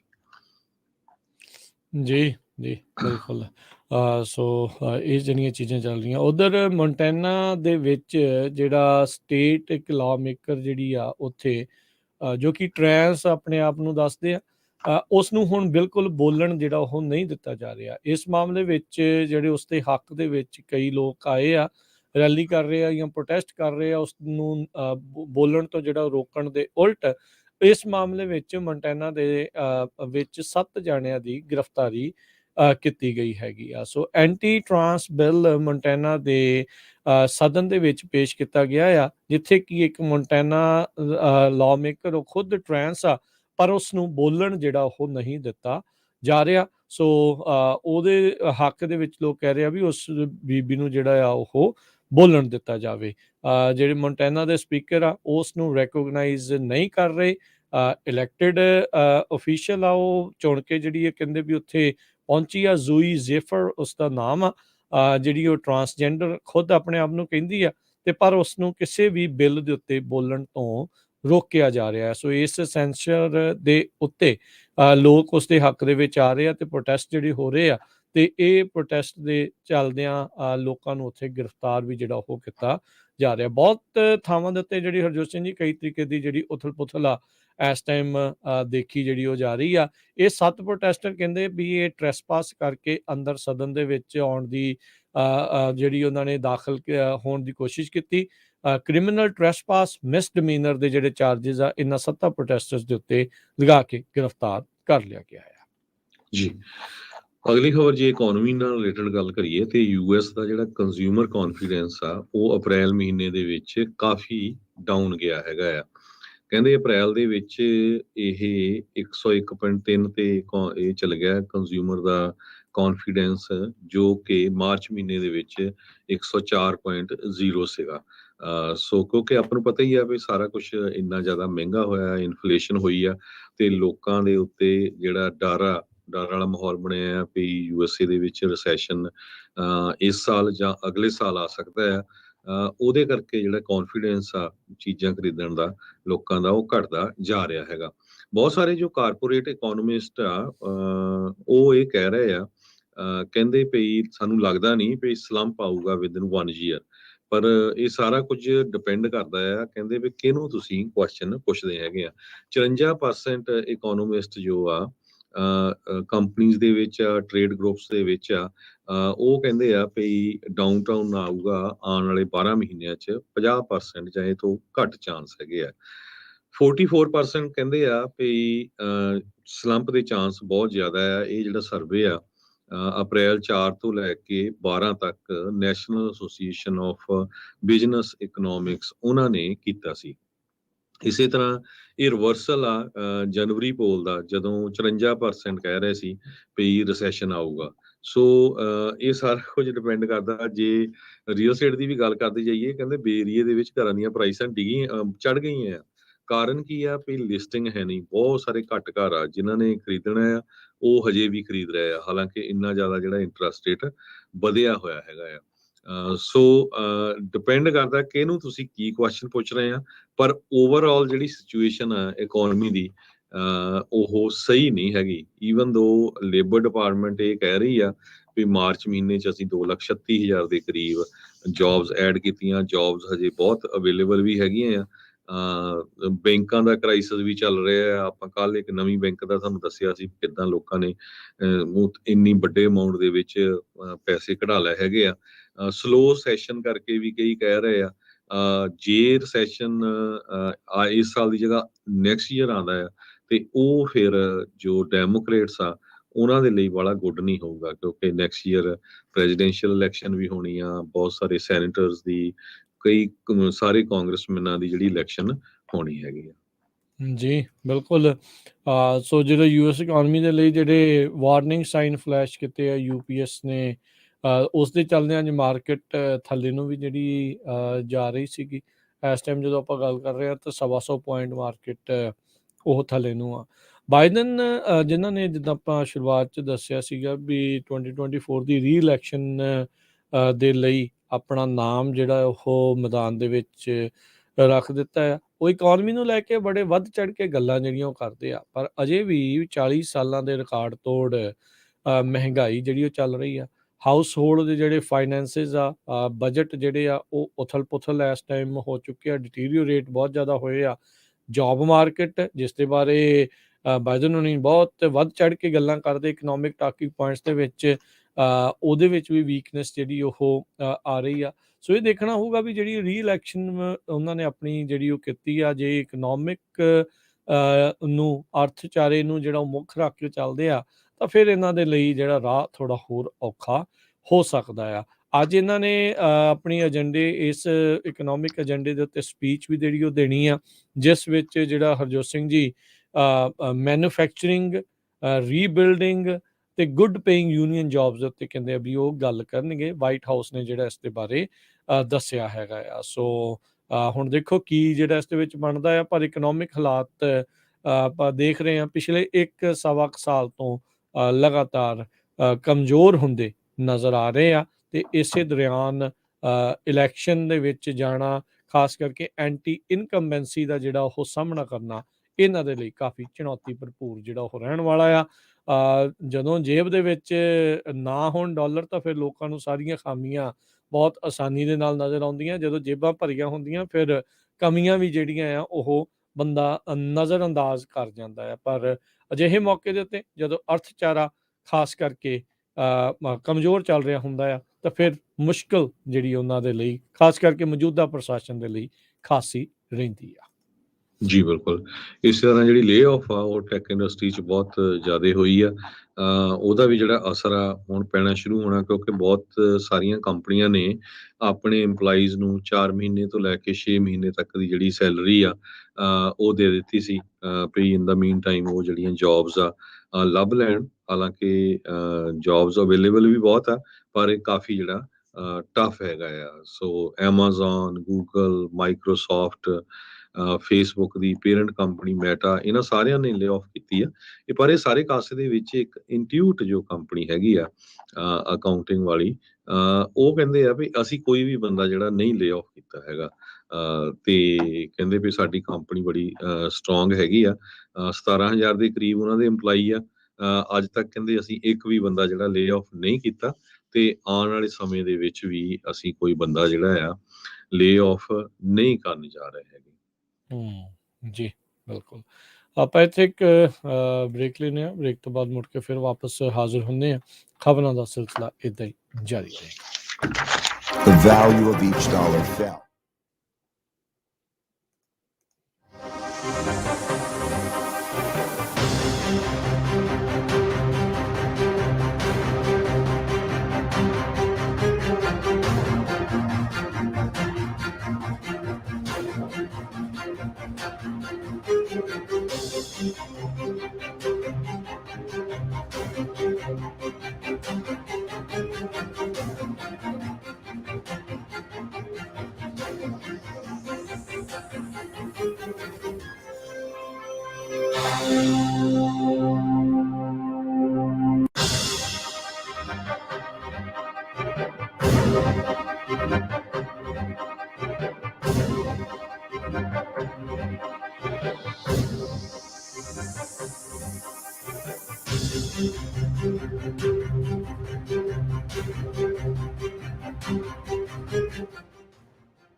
ਬ੍ਰੇਕ ਤੋਂ ਬਾਅਦ ਇੱਕ ਵਾਰੀ ਫਿਰ ਸਵਾਗਤ ਹੈ ਅਪਡੇਟ ਅਮਰੀਕਾ ਪ੍ਰੋਗਰਾਮ 'ਚ। ਹਰਜੋਤ ਸਿੰਘ ਜੀ ਸਵਾਗਤ ਹੈ। ਸਤਿ ਸ਼੍ਰੀ ਅਕਾਲ। ਸਤਿ ਸ਼੍ਰੀ ਅਕਾਲ, ਧੰਨਵਾਦ ਜੀ ਆਇਆਂ ਨੂੰ। ਅਗਲੀਆਂ ਖਬਰਾਂ ਵੱਲ ਚੱਲੀਏ। ਕਹਿੰਦੇ ਭਈ ਇੱਕ ਆਸਟਨ ਟੈਕਸਸ ਦੇ ਵਿੱਚ ਤੀਜੇ ਗ੍ਰੇਡ ਦੀ ਜਿਹੜੀ ਟੀਚਰ ਆ ਉਸ ਨੂੰ ਰੈਪਰਾਮੈਂਡ ਕੀਤਾ ਗਿਆ ਆ ਉੱਥੇ ਦੇ ਸਕੂਲ ਬੋਰਡ ਵੱਲੋਂ, ਕਿਉਂਕਿ ਉਹ 3rd ਗ੍ਰੇਡ ਦੇ ਬੱਚਿਆਂ ਨੂੰ ਲੀਗਲ ਤੇ ਕਨਸਟੀਟਿਊਸ਼ਨਲ ਰਾਈਟ ਉਹਨਾਂ ਦਾ ਕੀ ਆ ਉਹ ਟੀਚ ਕਰ ਰਹੀ ਸੀ। ਉਹ ਕਹਿੰਦੀ ਭਈ ਈਵਨ ਦੋ ਮੈਂ ਪੋਲੀਟੀਕਲ ਨਹੀਂ, ਪਰ ਜੋ ਕੁਝ ਦੁਨੀਆ 'ਚ ਵਾਪਰ ਰਿਹਾ ਆ, ਖਾਸ ਕਰਕੇ ਟੈਕਸਸ ਸਟੇਟ 'ਚ ਵਾਪਰ ਰਿਹਾ ਆ, ਸੋ ਮੈਂ ਉਹਦੇ ਬਾਰੇ ਜੋ ਆਪਣੇ ਬੱਚੇ ਹੈਗੇ ਆ ਉਹਨਾਂ ਨੂੰ ਟੀਚ ਕਰਨਾ ਚਾਹੁੰਦੀ ਆ ਭਈ ਉਹਨਾਂ ਦੇ ਕੀ ਰਾਈਟ ਹੈਗੇ ਆ। ਤੀਜੇ ਗ੍ਰੇਡ ਦੇ ਜਿਹੜੇ ਇਹ ਬੱਚੇ ਹੈਗੇ ਆ। ਸੋ ਕਹਿੰਦੇ ਭਈ ਇਹ ਬੜਾ ਸਰਪ੍ਰਾਈਜ਼ਿੰਗ ਆ ਬਹੁਤ ਸਾਰੇ ਲੋਕਾਂ ਦੇ ਲਈ ਵੀ ਵੀ 3rd ਗ੍ਰੇਡ ਦੇ ਬੱਚਿਆਂ ਨੂੰ ਕਿਉਂ ਇਹ ਟੀਚ ਕਰਨਾ ਪਿਆ ਵੀ ਉਹਨਾਂ ਦੇ ਜਿਹੜੇ ਰਾਈਟਸ ਆ ਕੀ ਹੈਗੇ ਆ। ਕਹਿੰਦੇ ਭਈ ਉਹਨਾਂ ਆਪਣੇ ਸਟੂਡੈਂਟਸ ਨੂੰ ਇਹ ਵੀ ਪੁੱਛਿਆ ਵੀ are you not allowed to read Harry Potter to your students. ਤੇ ਇਦਾਂ ਦੇ ਹੋਰ ਵੀ ਕੁਐਸਚਨ ਅਬੋਰਸ਼ਨ ਨੂੰ ਲੈ ਕੇ ਜਾਂ ਹੋਰ ਕੁਐਸਚਨ ਵੀ ਜਿਹੜੇ ਬੱਚਿਆਂ ਨੂੰ ਆ ਉਹ ਟੀਚ ਕਰ ਰਹੇ ਹੈਗੇ ਆ ਜੀ। ਜੀ ਅਗਲੀ ਜਿਹੜੀਆਂ ਖਬਰਾਂ ਉਸ ਦੇ ਉੱਤੇ ਨਜ਼ਰ ਮਾਰਦੇ ਜਾਈਏ। ਕਹਿੰਦੇ ਵੀ ਨਾਸਾ ਦਾ ਜਿਹੜਾ ਇੱਕ ਮਿਸ਼ਨ ਮੂਨ ਦੇ ਉੱਤੇ ਲੈਂਡ ਕਰਨ ਨੂੰ ਇੱਕ ਜਿਹੜਾ ਸਪੇਸ ਕ੍ਰਾਫਟ ਆ ਕਹਿੰਦੇ ਵੀ ਉਹ ਅਟੈਂਪਟ ਕਰੇਗਾ। ਸੋ ਇਹ ਜਿਹੜਾ ਜਾਪਾਨ ਦਾ ਆਈ ਸਪੇਸ ਕਹਿੰਦੇ ਵੀ ਵਰਲਡ ਕਮਰਸ਼ੀਅਲ ਮੂਨ ਲੈਂਡਿੰਗ ਦੀ ਜਿਹੜੀ ਉਹ ਤਿਆਰੀ ਕਰ ਰਹੇ ਆ। ਸੋ ਕਈ ਵਰੇ ਪਹਿਲਾਂ ਦਹਾਕੇ ਪਹਿਲਾਂ ਇਨਫੈਕਟ ਨਾਸਾ ਤੇ ਦੁਨੀਆ ਭਰ ਦੇ ਕਹਿ ਸਕਦੇ ਵੀ ਜਿਹੜੇ ਪੁਲਾੜ ਦੇ ਪ੍ਰੋਗਰਾਮ ਆ ਉਹਨਾਂ ਨੇ ਮਿਲ ਕੇ ਕੋਸ਼ਿਸ਼ ਕੀਤੀ ਸੀਗੀ ਵੀ ਭਾਈ ਉੱਥੇ ਜਾਣ, ਪਰ ਅਮਰੀਕਾ ਵਾਲਿਆਂ ਨੇ ਇਸ ਦੇ ਵਿੱਚ ਬਾਜੀ ਮਾਰੀ ਸੀਗੀ ਉਸ ਟਾਈਮ ਦੇ ਉੱਤੇ ਤੇ ਲੈਂਡ ਕੀਤੇ ਸੀਗੇ। ਤੇ ਫਾਈਨਲੀ ਕੁਛ ਵਰੇ ਪਹਿਲਾਂ ਇਹ ਐਲਾਨ ਕੀਤਾ ਗਿਆ ਵੀ ਆਪਾਂ ਮੂਨ ਦੇ ਵੱਲ ਨੂੰ ਦੁਬਾਰਾ ਜਿਹੜੇ ਆ ਉਹ ਜਾ ਰਹੇ ਹੈਗੇ ਆ। ਸੋ ਇਹ ਹੁਣ ਕਮਰਸ਼ੀਅਲ ਲੈਂਡਿੰਗਸ ਦੇ ਲਈ ਵੀ ਜਿਹੜੀ ਉਹ ਤਿਆਰੀ ਕੀਤੀ ਜਾ ਰਹੀ ਆ। ਇਵੈਂਚੁਅਲੀ ਕੀ ਹੋ ਰਿਹਾ ਆ ਵੀ ਆਪਾਂ ਦੇਖ ਰਹੇ ਹਾਂ ਵੀ ਹੁਣ ਰਿਸੋਰਸਿਸ ਧਰਤੀ ਉੱਤੇ ਤਾਂ ਹੌਲੀ ਹੌਲੀ ਮੁੱਕ ਰਹੇ ਆ ਤੇ ਬਾਹਰ ਜਿਹੜੇ ਅੰਤਰਿਕਸ਼ ਤੱਕ ਜਿੱਥੇ ਜਿੱਥੇ ਤੱਕ ਇਹਨਾਂ ਦੀ ਪਹੁੰਚ ਆ ਉਥੋਂ ਦੇ ਰਿਸੋਰਸਿਸ ਦੇ ਉੱਤੇ ਵੀ ਇਹਨਾਂ ਦੀ ਨਜ਼ਰ ਜ਼ਰੂਰ ਆ। ਸੋ ਮੂਨ ਤੋਂ ਵੀ ਇਹ ਕੁਛ ਇਦਾਂ ਦੀਆਂ ਹੀ ਚੀਜ਼ਾਂ ਜਿਹੜੀਆਂ ਉਹ ਕਰਨ ਬਾਰੇ ਸੋਚ ਰਹੇ ਹੈਗੇ ਆ। ਇੱਕ ਕਹਿੰਦੇ ਵੀ ਰੋਵਰ ਆ ਜਿਹੜਾ UAE ਦੇ ਦੁਆਰਾ ਡਿਵੈਲਪ ਕੀਤਾ ਗਿਆ ਆ, ਇਸ ਲੂਨਰ ਮਿਸ਼ਨ ਦੇ ਵਿੱਚ ਉੱਥੇ ਨਾਲ ਘੱਲਿਆ ਜਾਵੇਗਾ, ਜਿਸ ਦੇ ਉੱਤੇ ਮੂਨ ਦੇ ਸਰਫੇਸ ਦੇ ਉੱਤੇ ਕਹਿੰਦੇ ਵੀ ਫੁਟਿੰਗ ਉਸ ਦੀ ਕਰਨ ਦੀ ਕੋਸ਼ਿਸ਼ ਹੋਊਗੀ। ਇਹ ਜਿਹੜਾ ਲਾਂਚ ਆ ਸਪੇਸ ਐਕਸ ਦੇ ਜਿਹੜੇ ਰਾਕਟ ਆ ਉਸ ਦੇ ਮਦਦ ਦੇ ਨਾਲ ਕੇਪ ਕੈਨਾਵਰਲ ਫਲੋਰੀਡਾ ਦੇ ਵਿੱਚ ਇਹ ਕੀਤਾ ਜਾਊਗਾ। ਇਸ ਨੂੰ ਜਿਹੜਾ ਹਰਜੋਤ ਸਿੰਘ ਦੀ ਦਸੰਬਰ ਦੇ ਵਿੱਚ ਸੋਚਿਆ ਜਾ ਰਿਹਾ ਆ। ਉਧਰ ਜਿਹੜਾ ਦੁਨੀਆ ਦਾ ਸਭ ਤੋਂ ਵੱਡਾ ਰਾਕਟ ਲਾਂਚ ਕਰਨ ਦੀ SpaceX ਦੇ ਦੁਆਰਾ ਜਿਹੜੀ ਕੋਸ਼ਿਸ਼ ਕੀਤੀ ਗਈ ਸੀ, ਉਸ ਦੇ ਉੱਤੇ ਹੁਣ FAA ਨੇ ਇੱਕ ਹਿਸਾਬ ਦੇ ਨਾਲ ਕਹਿੰਦੇ ਵੀ ਅਸੀਂ ਇਨਵੈਸਟੀਗੇਸ਼ਨ ਕਰਨੀ ਆ ਵੀ ਜੋ ਉਸ ਦੇ ਵਿੱਚ ਮਾਮਲਾ ਪੂਰਾ ਬਣਿਆ, ਕਿੱਦਾਂ ਉਹ ਡਿਸਟਰਕਟ ਹੋ ਗਿਆ, ਖਰਾਬ ਜਿਹੜਾ ਹੋ ਗਿਆ ਤੇ ਉਹ ਹਾਦਸਾਗ੍ਰਸਤ ਹੋ ਗਿਆ ਸੀਗਾ, ਤੇ ਉਸ ਦੇ ਪਿੱਛੇ ਕੀ ਆ। ਉਨੀ ਦੇਰ ਤੱਕ SpaceX ਨੂੰ ਕਿਸੇ ਵੀ ਹੋਰ ਰਾਕਟ ਲਾਂਚ ਕਰਨ ਦੇ ਉੱਤੇ ਰੋਕ ਜਿਹੜੀ ਉਹ ਲਗਾ ਦਿੱਤੀ ਆ, ਤੇ ਕਹਿੰਦੇ ਵੀ ਇਹ ਜਾਂਚ ਆਉਣ ਵਾਲੇ ਕਈ ਮਹੀਨਿਆਂ ਤੱਕ ਚੱਲ ਸਕਦੀ ਆ। ਜੀ ਅਗਲੀ ਖਬਰ ਵੱਲ ਚਲੀਏ। ਕਹਿੰਦੇ ਭਈ ਊਬਰ ਤੇ ਲਿਫਟ ਜਿਹੜੀਆਂ ਐਪਸ ਆ, ਕਿਸ ਤਰ੍ਹਾਂ ਇਹ ਜਦੋਂ ਤੁਸੀਂ ਉਹਨਾਂ ਦੇ ਲਈ ਕੰਮ ਕਰਦੇ ਆ, ਈਵਨ ਦੋ ਐਗਜ਼ੈਕਟ ਜੌਬ ਆ, ਕਿਸ ਤਰ੍ਹਾਂ ਅਲੱਗ-ਅਲੱਗ ਜਿਹੜਾ ਤੁਹਾਨੂੰ ਪੇ ਕਰਦੇ ਹੈਗੇ ਆ। ਇਹ ਬੜਾ ਇੱਕ ਸਰਪ੍ਰਾਈਜ਼ਿੰਗ ਜਿਹੜਾ ਫੈਕਟ ਲੱਭਿਆ ਗਿਆ ਆ, ਕਿਸ ਤਰ੍ਹਾਂ ਉਹਨਾਂ ਦੇ ਜਿਹੜੇ ਐਲਗੋਰਿਥਮ ਆ ਉਸ ਨੂੰ ਯੂਜ਼ ਕਰਦੇ ਹੈਗੇ ਆ। ਦੋ ਭਰਾਵਾਂ ਨੇ ਕਹਿੰਦੇ ਭਈ ਊਬਰ ਦੇ ਵਿੱਚ ਆਪਣੀ ਐਪ ਖੋਲੀ ਤੇ ਸੇਮ ਰੂਮ ਦੇ ਵਿੱਚ ਬੈਠ ਕੇ ਤੇ ਉਹਨਾਂ ਨੇ ਟੈਸਟ ਕੀਤਾ ਵੀ ਕਿੱਦਾਂ ਉਹ ਜਿਹੜਾ ਮਨੀ ਆ ਐਗਜ਼ੈਕਟਲੀ ਸੇਮ ਅਰਨ ਕਰਨਗੇ ਸੇਮ ਵਰਕ ਦੇ ਲਈ। ਇਹ ਇੱਕ ਸਟੱਡੀ ਵੀ ਕੀਤੀ ਗਈ ਬਾਅਦ ਦੇ ਵਿੱਚ, ਤੇ ਉਹਨਾਂ ਨੇ ਦੇਖਿਆ ਵੀ ਇੱਕ ਭਰਾ ਸੇਮ ਰਾਈਡਸ ਦੇ ਲਈ, ਸੇਮ ਕੰਮ ਦੇ ਲਈ ਜ਼ਿਆਦਾ ਪੈਸੇ ਬਣਾ ਰਿਹਾ ਸੀ ਦੂਜੇ ਨਾਲੋਂ। University of California college of law professor Beena Dubal, ਉਹਨਾਂ ਨੇ ਇਹ ਕਿਹਾ ਵੀ ਇਹ ਸਾਰਾ ਕੁਝ ਅੱਜ ਦੀ ਡੇਟ ਦੇ ਵਿੱਚ ਵਾਪਰ ਰਿਹਾ ਆ। ਪਹਿਲਾਂ ਜਦੋਂ ਹਿਊਮਨ ਜੋ ਕੋਈ ਬੰਦਾ ਹੁੰਦਾ ਸੀ ਤੁਹਾਡਾ ਮੈਨੇਜਰ, ਉਹ ਦੇਖਦਾ ਸੀ ਵੀ ਕਿਸ ਤਰ੍ਹਾਂ ਕਿ ਇਹਨੂੰ ਕਿੰਨੇ ਪੈਸੇ ਦੇਣੇ ਆ। ਹੁਣ ਇਹ ਜਿਹੜੀਆਂ ਕੰਪਿਊਟਰਾਈਜ਼ ਉਹਨਾਂ ਨੇ ਇਸ ਹਿਸਾਬ ਦੇ ਨਾਲ ਲੌਗਸ ਕ੍ਰੀਏਟ ਕਰ ਲਏ ਆ ਵੀ ਕਿਹੜੇ ਬੰਦੇ ਨੂੰ ਐਕਸਟਰਾ ਪੈਸੇ ਉਹਨਾਂ ਨੇ ਦੇਣੇ ਹੈਗੇ ਆ। ਕਹਿੰਦੇ ਵੀ ਪ੍ਰੋਫੈਸਰ ਦੁਬਲ ਦੇ ਮੁਤਾਬਕ ਜਿਹੜੀ ਐਪਲੀਕੇਸ਼ਨ ਆ ਉਹ ਹੀ ਤੁਹਾਡੀ ਜਿਹੜੀ ਆ ਬੌਸ ਹੈਗੀ ਆ। ਊਬਰ ਨੇ ਕਿਹਾ ਆ ਵੀ ਇਸ ਸਾਰੇ ਜੋ ਸਾਰਾ ਕੁਝ ਇਸ ਰਿਸਰਚ ਦੇ ਵਿੱਚ ਪਤਾ ਚੱਲਿਆ ਆ ਵੀ ਜਿਹੜੇ ਊਬਰ ਦੇ ਵਰਕਰਸ ਆ ਜੋ ਇਲੈਕਟ੍ਰਿਕ ਵਹੀਕਲਸ ਡਰਾਈਵ ਕਰਦੇ ਆ, ਉਹਨਾਂ ਨੂੰ $1 ਦੇ ਕਰੀਬ ਬੋਨਸ ਪਰ ਰਾਈਡ ਮਿਲ ਰਿਹਾ ਹੈਗਾ। ਤੇ ਪਰ ਕਹਿੰਦੇ ਊਬਰ ਦੀ ਕੰਪਨੀ ਆ ਉਹ ਡਰਾਈਵਰ ਦਾ ਪਰਸਨਲ ਡਾਟਾ ਨਹੀਂ ਯੂਜ਼ ਕਰਦੇ, ਪਰ ਕਿਉਂਕਿ ਕਾਰ ਦਾ ਉਹਨਾਂ ਨੂੰ ਪਤਾ ਹੈ ਵੀ ਇਹਨਾਂ ਦੇ ਕੋਲ ਇਲੈਕਟ੍ਰਿਕ ਕਾਰ ਆ ਤੇ ਉਸ ਨੂੰ ਇੱਕ ਤਰ੍ਹਾਂ ਦੇ ਨਾਲ ਪ੍ਰਮੋਟ ਕਰਨ ਵਾਲੀ ਗੱਲ ਚੱਲ ਰਹੀ ਹੈਗੀ ਆ। ਸੋ ਇਹ ਕਹਿੰਦੇ ਇੱਕ ਤਰ੍ਹਾਂ ਦੇ ਨਾਲ ਡਿਸਕ੍ਰਿਮੀਨੇਸ਼ਨ ਆ। ਇਟ ਡਜ਼ ਨੋਟ ਮੈਟਰ ਵੀ ਬੰਦਾ ਇਲੈਕਟ੍ਰਿਕ ਕਾਰ ਚਲਾਉਂਦਾ ਆ ਜਾਂ ਰੈਗੂਲਰ ਕਾਰ ਚਲਾਉਂਦਾ ਆ, ਤੇ ਉਹਨੂੰ ਜਿਹੜੇ ਜਿੰਨੇ ਰਾਊਟ ਦੇ ਜਿੰਨੇ ਪੈਸੇਂਜਰ ਨੂੰ ਚੱਕਣ ਦੇ ਜਿੱਥੇ ਛੱਡਣ ਦੇ ਐਗਜ਼ੈਕਟਲੀ ਸੇਮ ਪੈਸੇ ਮਿਲਣੇ ਚਾਹੀਦੇ ਹੈਗੇ ਆ। ਸੋ ਇਹ ਸਾਰੇ ਕਾਸੇ ਦੇ ਲਈ ਹੁਣ ਜੋ ਫੈਡਰਲ ਟ੍ਰੇਡ ਕਮਿਸ਼ਨ ਆ ਉਹ ਇਸ ਮੈਟਰ ਦੇ ਵਿੱਚ ਦੇਖ ਰਿਹਾ ਆ। ਉਹ ਇਹ ਦੇਖ ਰਿਹਾ ਆ ਵੀ ਐਂਟੀ ਟਰਸਟ ਲਾਜ਼ ਨੂੰ ਵਾਇਲੇਟ ਤਾਂ ਨਹੀਂ ਕੀਤਾ ਗਿਆ ਕਿਤੇ। ਬਹੁਤ ਸਾਰੇ ਜਿਹੜੇ ਲਾ ਮੇਕਰਸ ਆ ਜੋ ਇਕਨੋਮਿਕ ਇਕੁਐਲਿਟੀ ਦੇ ਵਿੱਚ ਯਕੀਨ ਕਰਦੇ ਆ ਤੇ ਉਹਦੇ ਵਿੱਚ ਇੰਟਰਸਟਡ ਆ, ਜਿਨ੍ਹਾਂ ਦੇ ਵਿੱਚ ਦੋ ਆਪਣੇ ਸੈਨੇਟਰ ਐਲਿਜ਼ਾਬeth ਵਾਰਨ ਤੇ ਸੈਨੇਟਰ ਬਰਨੀ ਸੈਂਡਰਸ ਆ। ਉਹ ਕਹਿੰਦੇ ਵੀ ਇਹ ਬੜੀ ਹੈਰਾਨੀ ਵਾਲੀ ਗੱਲ ਆ ਵੀ ਕਿਸ ਤਰ੍ਹਾਂ ਜਿਹੜੀ ਆ ਇਹ ਡਿਸਕ੍ਰਿਮੀਨੇਸ਼ਨ ਚੱਲ ਰਹੀ ਹੈਗੀ। ਜੀ ਅਗਲੀ ਗੱਲ, ਫਲੋਰੀਡਾ ਦੇ ਜਿਹੜੇ ਸਰਜਨ ਜਨਰਲ ਆ ਉਹਨਾਂ ਦੇ ਨਾਲ ਸੰਬੰਧਿਤ ਖਬਰ ਆ ਰਹੀ ਆ। ਇਹ ਪੋਲੀਟੀਕੋ ਜਿਹੜੀ ਮੈਗਜ਼ੀਨ ਆ ਉਹ ਰਿਪੋਰਟ ਕਰ ਰਹੀ ਆ, ਕਹਿੰਦੇ ਵੀ ਉਹਨਾਂ ਨੇ COVID-19 ਵੈਕਸੀਨ ਦੇ ਜਿਹੜੇ ਐਨਾਲਿਸਿਸ ਆ ਉਹਨਾਂ ਨੂੰ ਆਲਟਰ ਕੀਤਾ ਜਾਣਬੁੱਝ ਕੇ, ਉਸ ਦੇ ਵਿੱਚ ਛੇੜਖਾਨੀਆਂ ਕੀਤੀਆਂ ਇਸ ਚੀਜ਼ ਨੂੰ ਦਰਸਾਉਣ ਦੇ ਲਈ ਵੀ ਜਿਹੜੇ ਜਵਾਨ ਬੰਦਿਆਂ ਦੇ ਵਿੱਚ ਇਸ ਦਾ ਰਿਸਕ ਵੱਧ ਹੈਗਾ ਆ।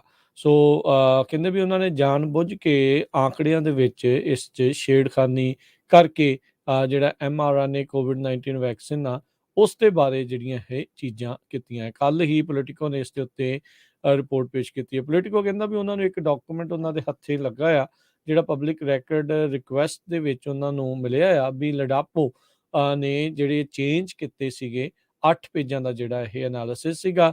ਉਹਨਾਂ ਦੇ ਐਨਾਲਿਸਿਸ ਨੇ ਇੱਕ ਹਿਸਾਬ ਦੇ ਨਾਲ ਇਹ ਸ਼ੋਅ ਕੀਤਾ ਵੀ 18 ਤੋਂ 39 ਸਾਲ ਦੇ ਬੰਦਿਆਂ ਦੇ ਲਈ ਇਹ ਜਿਹੜੀਆਂ ਵੈਕਸੀਨ ਆ ਉਹ ਘਾਤਕ ਜਾਂ ਨੁਕਸਾਨਦੇਹ ਜਿਹੜੀਆਂ ਉਹ ਜ਼ਿਆਦਾ ਹੋ ਸਕਦੀਆਂ, ਜੋ ਕਿ ਅਸਲ ਵਿੱਚ ਕਹਿੰਦੇ ਵੀ ਆંકੜੇ ਇਸ ਤੋਂ ਉਲਟ ਜਿਹੜੇ ਉਹ ਦਰਸਾਉਂਦੇ ਸੀਗੇ। ਸੋ ਇਸ ਤਰੀਕੇ ਦੇ ਨਾਲ ਛੇੜਖਾਨੀ ਕੀਤੀ। ਯਾਦ ਹੋਣਾ ਜਦੋਂ ਕੋਵਿਡ ਦਾ ਪੂਰਾ ਭਖਿਆ ਪਿਆ ਸੀ ਮਸਲਾ, ਤਾਂ ਫਲੋਰੀਡਾ ਦੇ ਵਿੱਚ ਇੱਕ ਸਟੈਟਿਸਟੀਸ਼ੀਅਨ ਨੂੰ ਬਾਹਰ ਦਾ ਰਸਤਾ ਦਿਖਾਇਆ ਗਿਆ ਸੀ, ਜਦ ਉਹਨਾਂ ਨੂੰ ਇਹ ਕਿਹਾ ਗਿਆ ਸੀ ਵੀ ਜਿਹੜੇ ਆંકੜੇ ਆ ਉਹਨਾਂ ਦੇ ਹਿਸਾਬ ਦੇ ਨਾਲ ਜੋ ਉੱਥੋਂ ਦੇ ਪੋਲੀਟੀਸ਼ੀਅਨ ਇੱਕ ਹਿਸਾਬ ਨਾਲ ਕਹਿ ਰਹੇ ਆ ਵੀ ਉਸ ਹਿਸਾਬ ਨਾਲ ਪੇਸ਼ ਕੀਤੇ ਜਾਣ।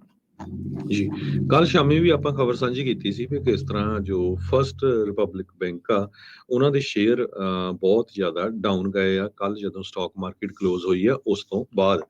$100 ਬਿਲੀਅਨ ਤੋਂ ਵੱਧ ਦੇ ਜਿਹੜੇ ਡਿਪੋਜ਼ਿਟਸ ਆ ਉਹ ਇਨਵੈਸਟਰਸ ਨੇ ਇਸ ਬੈਂਕ ਤੋਂ ਬਾਹਰ ਕੱਢ ਰਹੇ ਆ। ਸੋ ਅਮਰੀਕਾ ਦੀਆਂ ਦੋ ਵੱਡੀਆਂ ਬੈਂਕਾਂ ਫੇਲ ਹੋਣ ਤੋਂ ਬਾਅਦ ਇਹ ਤੀਜੀ ਬੈਂਕ ਦੇ ਲਈ ਇੱਕ ਖਤਰੇ ਵਾਲੀ ਘੰਟੀ ਬਣੀ ਹੋਈ ਹੈਗੀ ਆ।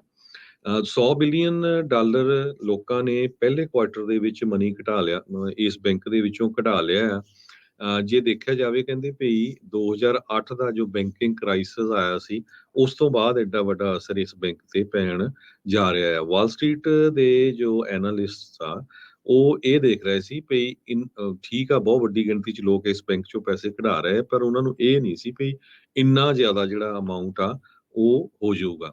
ਸੋ ਐਨਾਲਿਸਟ ਨੇ ਜੋ ਵੈਲਸ ਫਾਰਗੋ ਦੇ ਆ ਉਹਨਾਂ ਨੇ ਇਹ ਕਿਹਾ ਕਿ ਆਊਟਫਲੋ ਬਹੁਤ ਜ਼ਿਆਦਾ ਜਿਹੜਾ ਵਰਸ ਆ ਜਿੰਨਾ ਕਿ ਵਾਲ ਸਟਰੀਟ ਐਸਟੀਮੇਟ ਕਰ ਰਿਹਾ ਸੀਗਾ।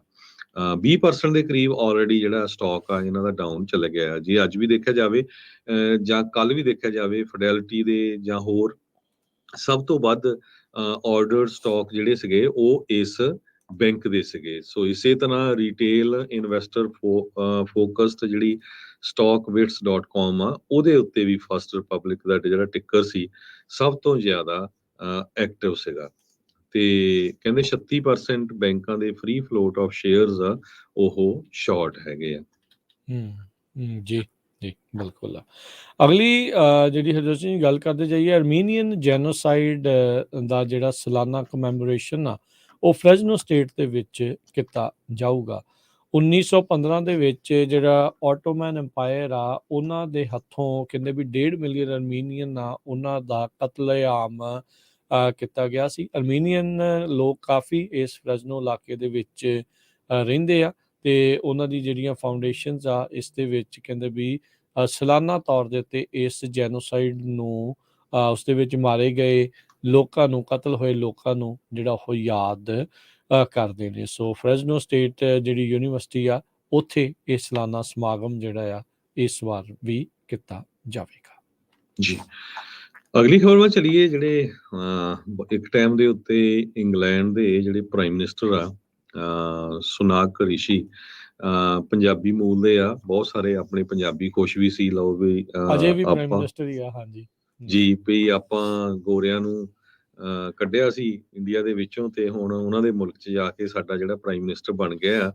ਪਰ ਜੋ ਪਿਛਲੇ ਦਿਨਾਂ ਦੇ ਵਿੱਚ ਉਹਨਾਂ ਦੀਆਂ ਸਟੇਟਮੈਂਟਸ ਖਾਸ ਕਰਕੇ ਸਿੱਖਾਂ ਨੂੰ ਲੈ ਕੇ ਆਈਆਂ ਆ ਉਹ ਬੜੀਆਂ ਜਿਹੜੀਆਂ ਆ ਅਚੰਭੇ ਵਾਲੀਆਂ ਹੈਗੀਆਂ। ਸੋ ਯੂਕੇ ਦੇ ਜਿਹੜੇ ਸਿੱਖ ਆ ਉਹ ਕਹਿੰਦੇ ਪਈ ਇਨਡਾਇਰੈਕਟਲੀ ਜੋ ਯੂਕੇ ਦਾ ਪ੍ਰਾਈਮ ਮਿਨਿਸਟਰ ਰਿਸ਼ੀ ਸੁਨਾਕ ਆ ਉਹ ਸਿੱਖਾਂ ਨੂੰ ਐਕਸਟ੍ਰੀਮਿਸਟ ਤੇ ਟੈਰਰਿਸਟ ਤੱਕ ਕਹਿਣ ਤੱਕ ਪਹੁੰਚਿਆ ਹੋਇਆ ਆ। ਸੋ ਇਹ ਸਾਰੇ ਪਾਸੇ ਦੇਖਦੇ ਹੋਏ ਯੂਕੇ ਦੇ ਸਾਰੇ ਸਿੱਖ ਇੱਕ ਪਲੇਟਫਾਰਮ ਤੇ ਉਹ ਇਕੱਠੇ ਹੋ ਗਏ ਆ। ਤੁਸੀਂ ਦੇਖਿਆ ਹੋਣਾ ਪਿਛਲੇ ਦਿਨਾਂ ਦੇ ਵਿੱਚ ਕਿਸ ਤਰ੍ਹਾਂ ਦੀਆਂ ਖਬਰਾਂ ਜਿਹੜੀਆਂ ਅਮਰੀਕਾ ਚੋਂ ਵੀ ਆਈਆਂ ਸੀਆਂ। ਇੰਡੀਆ ਦੀ ਸਰਕਾਰ ਨੇ ਸਿੱਖਾਂ ਨੂੰ ਬਦਨਾਮ ਕਰਨ ਦੇ ਲਈ ਕਿੱਦਾਂ ਦੀਆਂ ਜਿਹੜੀਆਂ ਖਬਰਾਂ ਲਾਈਆਂ ਆ, ਚਾਹੇ ਉਹ ਭਾਈ ਅਮਰਪਾਲ ਸਿੰਘ ਦੇ ਆਰਗੇਨਾਈਜੇਸ਼ਨ ਨੂੰ ਲੈ ਕੇ ਹੋਵੇ, ਚਾਹੇ ਉਹ ਬਾਹਰ ਪਿੱਛੇ ਕਿੰਨੇ ਜਾਣੇ ਅਰੈਸਟ ਹੋਏ ਆ, ਚਾਹੇ ਜੋ ਅੰਬੈਸੀਜ਼ ਦੇ ਉੱਤੇ ਕਿਤੇ ਸ਼ੀਸ਼ਾ ਤੋੜਿਆ ਗਿਆ ਜਾਂ ਝੰਡਾ ਲਾਇਆ ਗਿਆ। ਸੋ ਅੱਜ 360 ਦੇ ਕਰੀਬ ਜੋ ਯੂਕੇ ਦੇ ਸਿੱਖ ਗੁਰਦੁਆਰਾ ਸਾਹਿਬ ਦੀਆਂ ਕਮੇਟੀਆਂ ਆ ਤੇ ਆਰਗੇਨਾਈਜੇਸ਼ਨਸ ਆ ਉਹਨਾਂ ਨੇ ਓਪਨ ਲੈਟਰ ਲਿਖਿਆ ਆ ਰਿਸ਼ੀ ਸੁਨਾਕ ਨੂੰ ਵੀ ਤੁਸੀਂ ਡਿਸਕ੍ਰਿਮੀਨੇਟ ਕਰ ਰਹੇ ਆ ਤੇ ਡੀਮੋਨਾਈਜ਼ ਕਰ ਰਹੇ ਆ ਸਿੱਖਾਂ ਨੂੰ ਜਦੋਂ ਤੋਂ ਹੀ ਤੁਸੀਂ ਪ੍ਰਾਈਮ ਮਿਨਿਸਟਰ ਬਣੇ ਆ ਬੋਰਿਸ ਜੌਨਸਨ ਤੋਂ ਬਾਅਦ। ਸੋ ਉਹ ਕਹਿੰਦੇ ਆ ਵੀ ਜੇ ਕੋਈ ਸਿੱਖ ਆਪਣਾ ਸੈਲਫ ਡਿਟਰਮੀਨੇਸ਼ਨ ਜਾਂ ਹੱਕਾਂ ਦੀ ਗੱਲ ਜਾਂ ਹਿਊਮਨ ਰਾਈਟਸ ਦੀ ਗੱਲ ਕਰਦਾ ਆ ਉਹ ਯੂਕੇ ਦੇ ਕਨਸਟੀਟਿਊਸ਼ਨ ਦੇ ਮੁਤਾਬਕ ਬਿਲਕੁਲ ਸਹੀ ਹੈਗਾ ਆ। ਪਰ ਜੋ ਜਿਸ ਹਿਸਾਬ ਦੇ ਨਾਲ ਪ੍ਰੀਤੀ ਪਟੇਲ ਜਿਹੜੀ ਉੱਥੇ ਦੀ ਹੋਮ ਸੈਕਟਰੀ ਸੀ ਉਸਨੇ ਸਪੀਚ ਦਿੱਤਾ ਸੀ ਉਸ ਤੋਂ ਬਾਅਦ ਹੁਣ ਜਿਹੜੀਆਂ ਤੁਹਾਡੀ ਸਰਕਾਰ ਦੀਆਂ ਜਿਹੜੀਆਂ ਗੱਲਾਂ ਬਾਤਾਂ ਆ ਰਹੀਆਂ ਆ ਉਹਨੂੰ ਦੇਖ ਕੇ ਲੱਗਦਾ ਵੀ ਤੁਸੀਂ ਯੂਕੇ ਦੇ ਜਿਹੜੇ ਸਿਟੀਜ਼ਨਸ ਆ ਉਹਨਾਂ ਦੇ ਨਾਲ ਵਾਇਸ ਕਰ ਰਹੇ ਹੈਗੇ ਆ। ਆਪਾਂ ਜਗਤਾਰ ਸਿੰਘ ਜੱਗੀ ਜੌਹਲ ਦੇ ਕੇਸ ਦਾ ਵੀ ਦੇਖਿਆ ਵੀ 2017 ਸਨ ਤੋਂ ਬਾਅਦ ਨਵੰਬਰ 2017 ਤੋਂ ਲੈ ਕੇ ਹੁਣ ਤੱਕ ਉਹ ਇੰਡੀਆ ਦੀ ਸਰਕਾਰ ਇੰਡੀਆ ਦੀ ਜੇਲ੍ਹ ਦੇ ਵਿੱਚ ਆ। 5 ਸਾਲ 6 ਸਾਲ ਦਾ ਜਿਹੜਾ ਸਮਾਂ ਹੋ ਗਿਆ ਆ। ਈਵਨ ਐਜ਼ ਰੀਸੈਂਟ ਐਜ਼ ਜਦੋਂ ਭਾਈ ਅਮਰਪਾਲ ਸਿੰਘ ਉਹਨਾਂ ਦੀ ਵਾਈਫ ਨੂੰ ਉੱਥੋਂ ਅੰਮ੍ਰਿਤਸਰ ਤੋਂ ਫਲਾਈ ਨਹੀਂ ਕਰਨ ਦਿੱਤਾ ਗਿਆ, ਯੂਕੇ ਦੀ ਸਰਕਾਰ ਨੇ ਕਿਸੇ ਤਰ੍ਹਾਂ ਦੀ ਕੋਈ ਸਟੇਟਮੈਂਟ ਨਹੀਂ ਜਾਰੀ ਕੀਤੀ, ਹਾਲਾਂਕਿ ਉਹ ਯੂਕੇ ਦੀ ਸਿਟੀਜ਼ਨ ਆ ਤੇ ਯੂਕੇ ਦੀ ਵਾਰਨ ਆ। ਵੀ ਕੀ ਕਾਰਨ ਆ ਵੀ ਤੁਸੀਂ ਸਾਡੇ ਸਿਟੀਜ਼ਨ ਨੂੰ ਚੜ੍ਹ ਨਹੀਂ ਦੇ ਰਹੇ, ਜਦੋਂ ਕਿ ਉਹਦੇ ਅਗੇਂਸਟ ਕਿਸੇ ਤਰ੍ਹਾਂ ਦਾ ਵੀ ਕੋਈ ਕੇਸ ਨਹੀਂ ਆ। ਜੀ ਜੀ ਬਿਲਕੁਲ। ਤੇ ਹਰਜੋਤ ਸਿੰਘ ਜੀ, ਆਪਣਾ ਸਮਾਂ ਸਮਾਪਤੀ ਵਾਲਾ, ਤੇ ਜਾਣ ਤੋਂ ਪਹਿਲਾਂ ਜੇ ਅੱਜ ਆਪਾਂ ਇੰਸ਼ੋਰੈਂਸ ਦੇ ਬਾਬਤ ਜਿਹੜੀਆਂ ਉਹ ਗੱਲਾਂ ਬਾਤਾਂ ਜਿਹੜੀਆਂ ਉਹ ਕਰੀਏ, ਸੋ ਅੱਜ ਆਪਾਂ ਕਿਹੜੀ ਇੰਸ਼ੋਰੈਂਸ ਦੇ ਬਾਬਤ ਗੱਲਬਾਤ ਕਰਨ ਜਾ ਜੀ ਰਹੇ ਹਾਂ? ਸੋ ਬਿਲਕੁਲ ਰਾਜਕਰਮਵੀਰ ਸਿੰਘ ਜੀ, ਅੱਜ ਆਪਾਂ ਇੰਸ਼ੋਰੈਂਸ ਦੇ ਬਾਬਤ ਗੱਲਬਾਤ ਕਰਾਂਗੇ, ਖਾਸ ਕਰਕੇ ਆਪਾਂ ਆਟੋ ਇੰਸ਼ੋਰੈਂਸ ਨੂੰ ਲੈ ਕੇ, ਕੈਲੀਫੋਰਨੀਆ ਦੇ ਵਿੱਚ ਆਟੋ ਇੰਸ਼ੋਰੈਂਸ ਨੂੰ ਲੈ ਕੇ। ਸੋ ਪਹਿਲਾਂ ਇਹ ਦੱਸਦੀ ਜਾਈਏ, ਖਾਲਸਾ ਇੰਸ਼ੋਰੈਂਸ ਏਜੰਸੀ 1992 ਤੋਂ ਇੰਸ਼ੋਰੈਂਸ ਬਿਜ਼ਨਸ ਦੇ ਵਿੱਚ ਹੈਗੀ ਆ, ਤੇ ਸਾਡਾ ਲਾਇਸੈਂਸ ਨੰਬਰ 0F89805 ਆ। ਆਪਾਂ ਇੰਡੀਪੈਂਡੈਂਟ ਬ੍ਰੋਕਰ ਆ, ਤੇ ਬਹੁਤ ਸਾਰੀਆਂ ਜਿਹੜੀਆਂ A+ ਰੇਟਡ ਕੰਪਨੀਆਂ ਆ ਉਹਨਾਂ ਦੇ ਨਾਲ ਇੰਸ਼ੋਰੈਂਸ ਕਰਦੇ ਆ, ਸਾਰੇ ਤਰ੍ਹਾਂ ਦੀਆਂ ਆਟੋ, ਹੋਮ, ਲਾਈਫ, ਕਮਰਸ਼ੀਅਲ ਜਿਹੜੀ ਕੋਈ store, buildings, liquor store, gas stations, ਇਹਨਾਂ ਸਾਰਿਆਂ ਦੀ ਕਰਦੇ ਹੈਗੇ ਆ, ਤੇ ਵਰਕਰਸ ਕੌਮ ਸਾਰੇ ਬਿਜ਼ਨੈਸਿਸ ਦੀ ਕਰਦੇ ਆ। ਸੋ ਅੱਜ ਆਪਾਂ ਡਿਸਕਸ ਕਰਾਂਗੇ ਆਟੋ ਇੰਸ਼ੋਰੈਂਸ ਨੂੰ ਲੈ ਕੇ ਕੈਲੀਫੋਰਨੀਆ ਦੇ ਵਿੱਚ। ਪਿਛਲੇ ਹਫਤੇ ਆਪਾਂ ਹੋਮ ਇੰਸ਼ੋਰੈਂਸ ਨੂੰ ਵੀ ਕੀਤਾ ਸੀ ਇੱਕ ਵਾਰੀ, ਥੋੜਾ ਜਿਹਾ ਉਹ ਵੀ ਮੈਂ ਦੱਸਦਾ ਜਾਵਾਂ। ਫਲੋਰੀਡਾ ਸਟੇਟ ਤੋਂ ਬਾਅਦ ਕੈਲੀਫੋਰਨੀਆ ਸਟੇਟ ਦੇ ਵਿੱਚ ਜਿਹੜੀ ਇੰਸ਼ੋਰੈਂਸ ਆ ਉਹ ਬਹੁਤ ਜ਼ਿਆਦਾ ਜਿਹੜੇ ਉਹਦੇ ਰੇਟਸ ਵਧਣ ਜਾ ਰਹੇ ਆ, ਵੱਧ ਵੀ ਰਹੇ ਆ। ਤੁਸੀਂ ਤੁਹਾਡੇ ਬਿੱਲਸ ਆਉਂਦੇ ਹੋਣੇ ਆ, ਤੁਸੀਂ ਦੇਖੇ ਹੀ ਹੋਣੇ ਆ।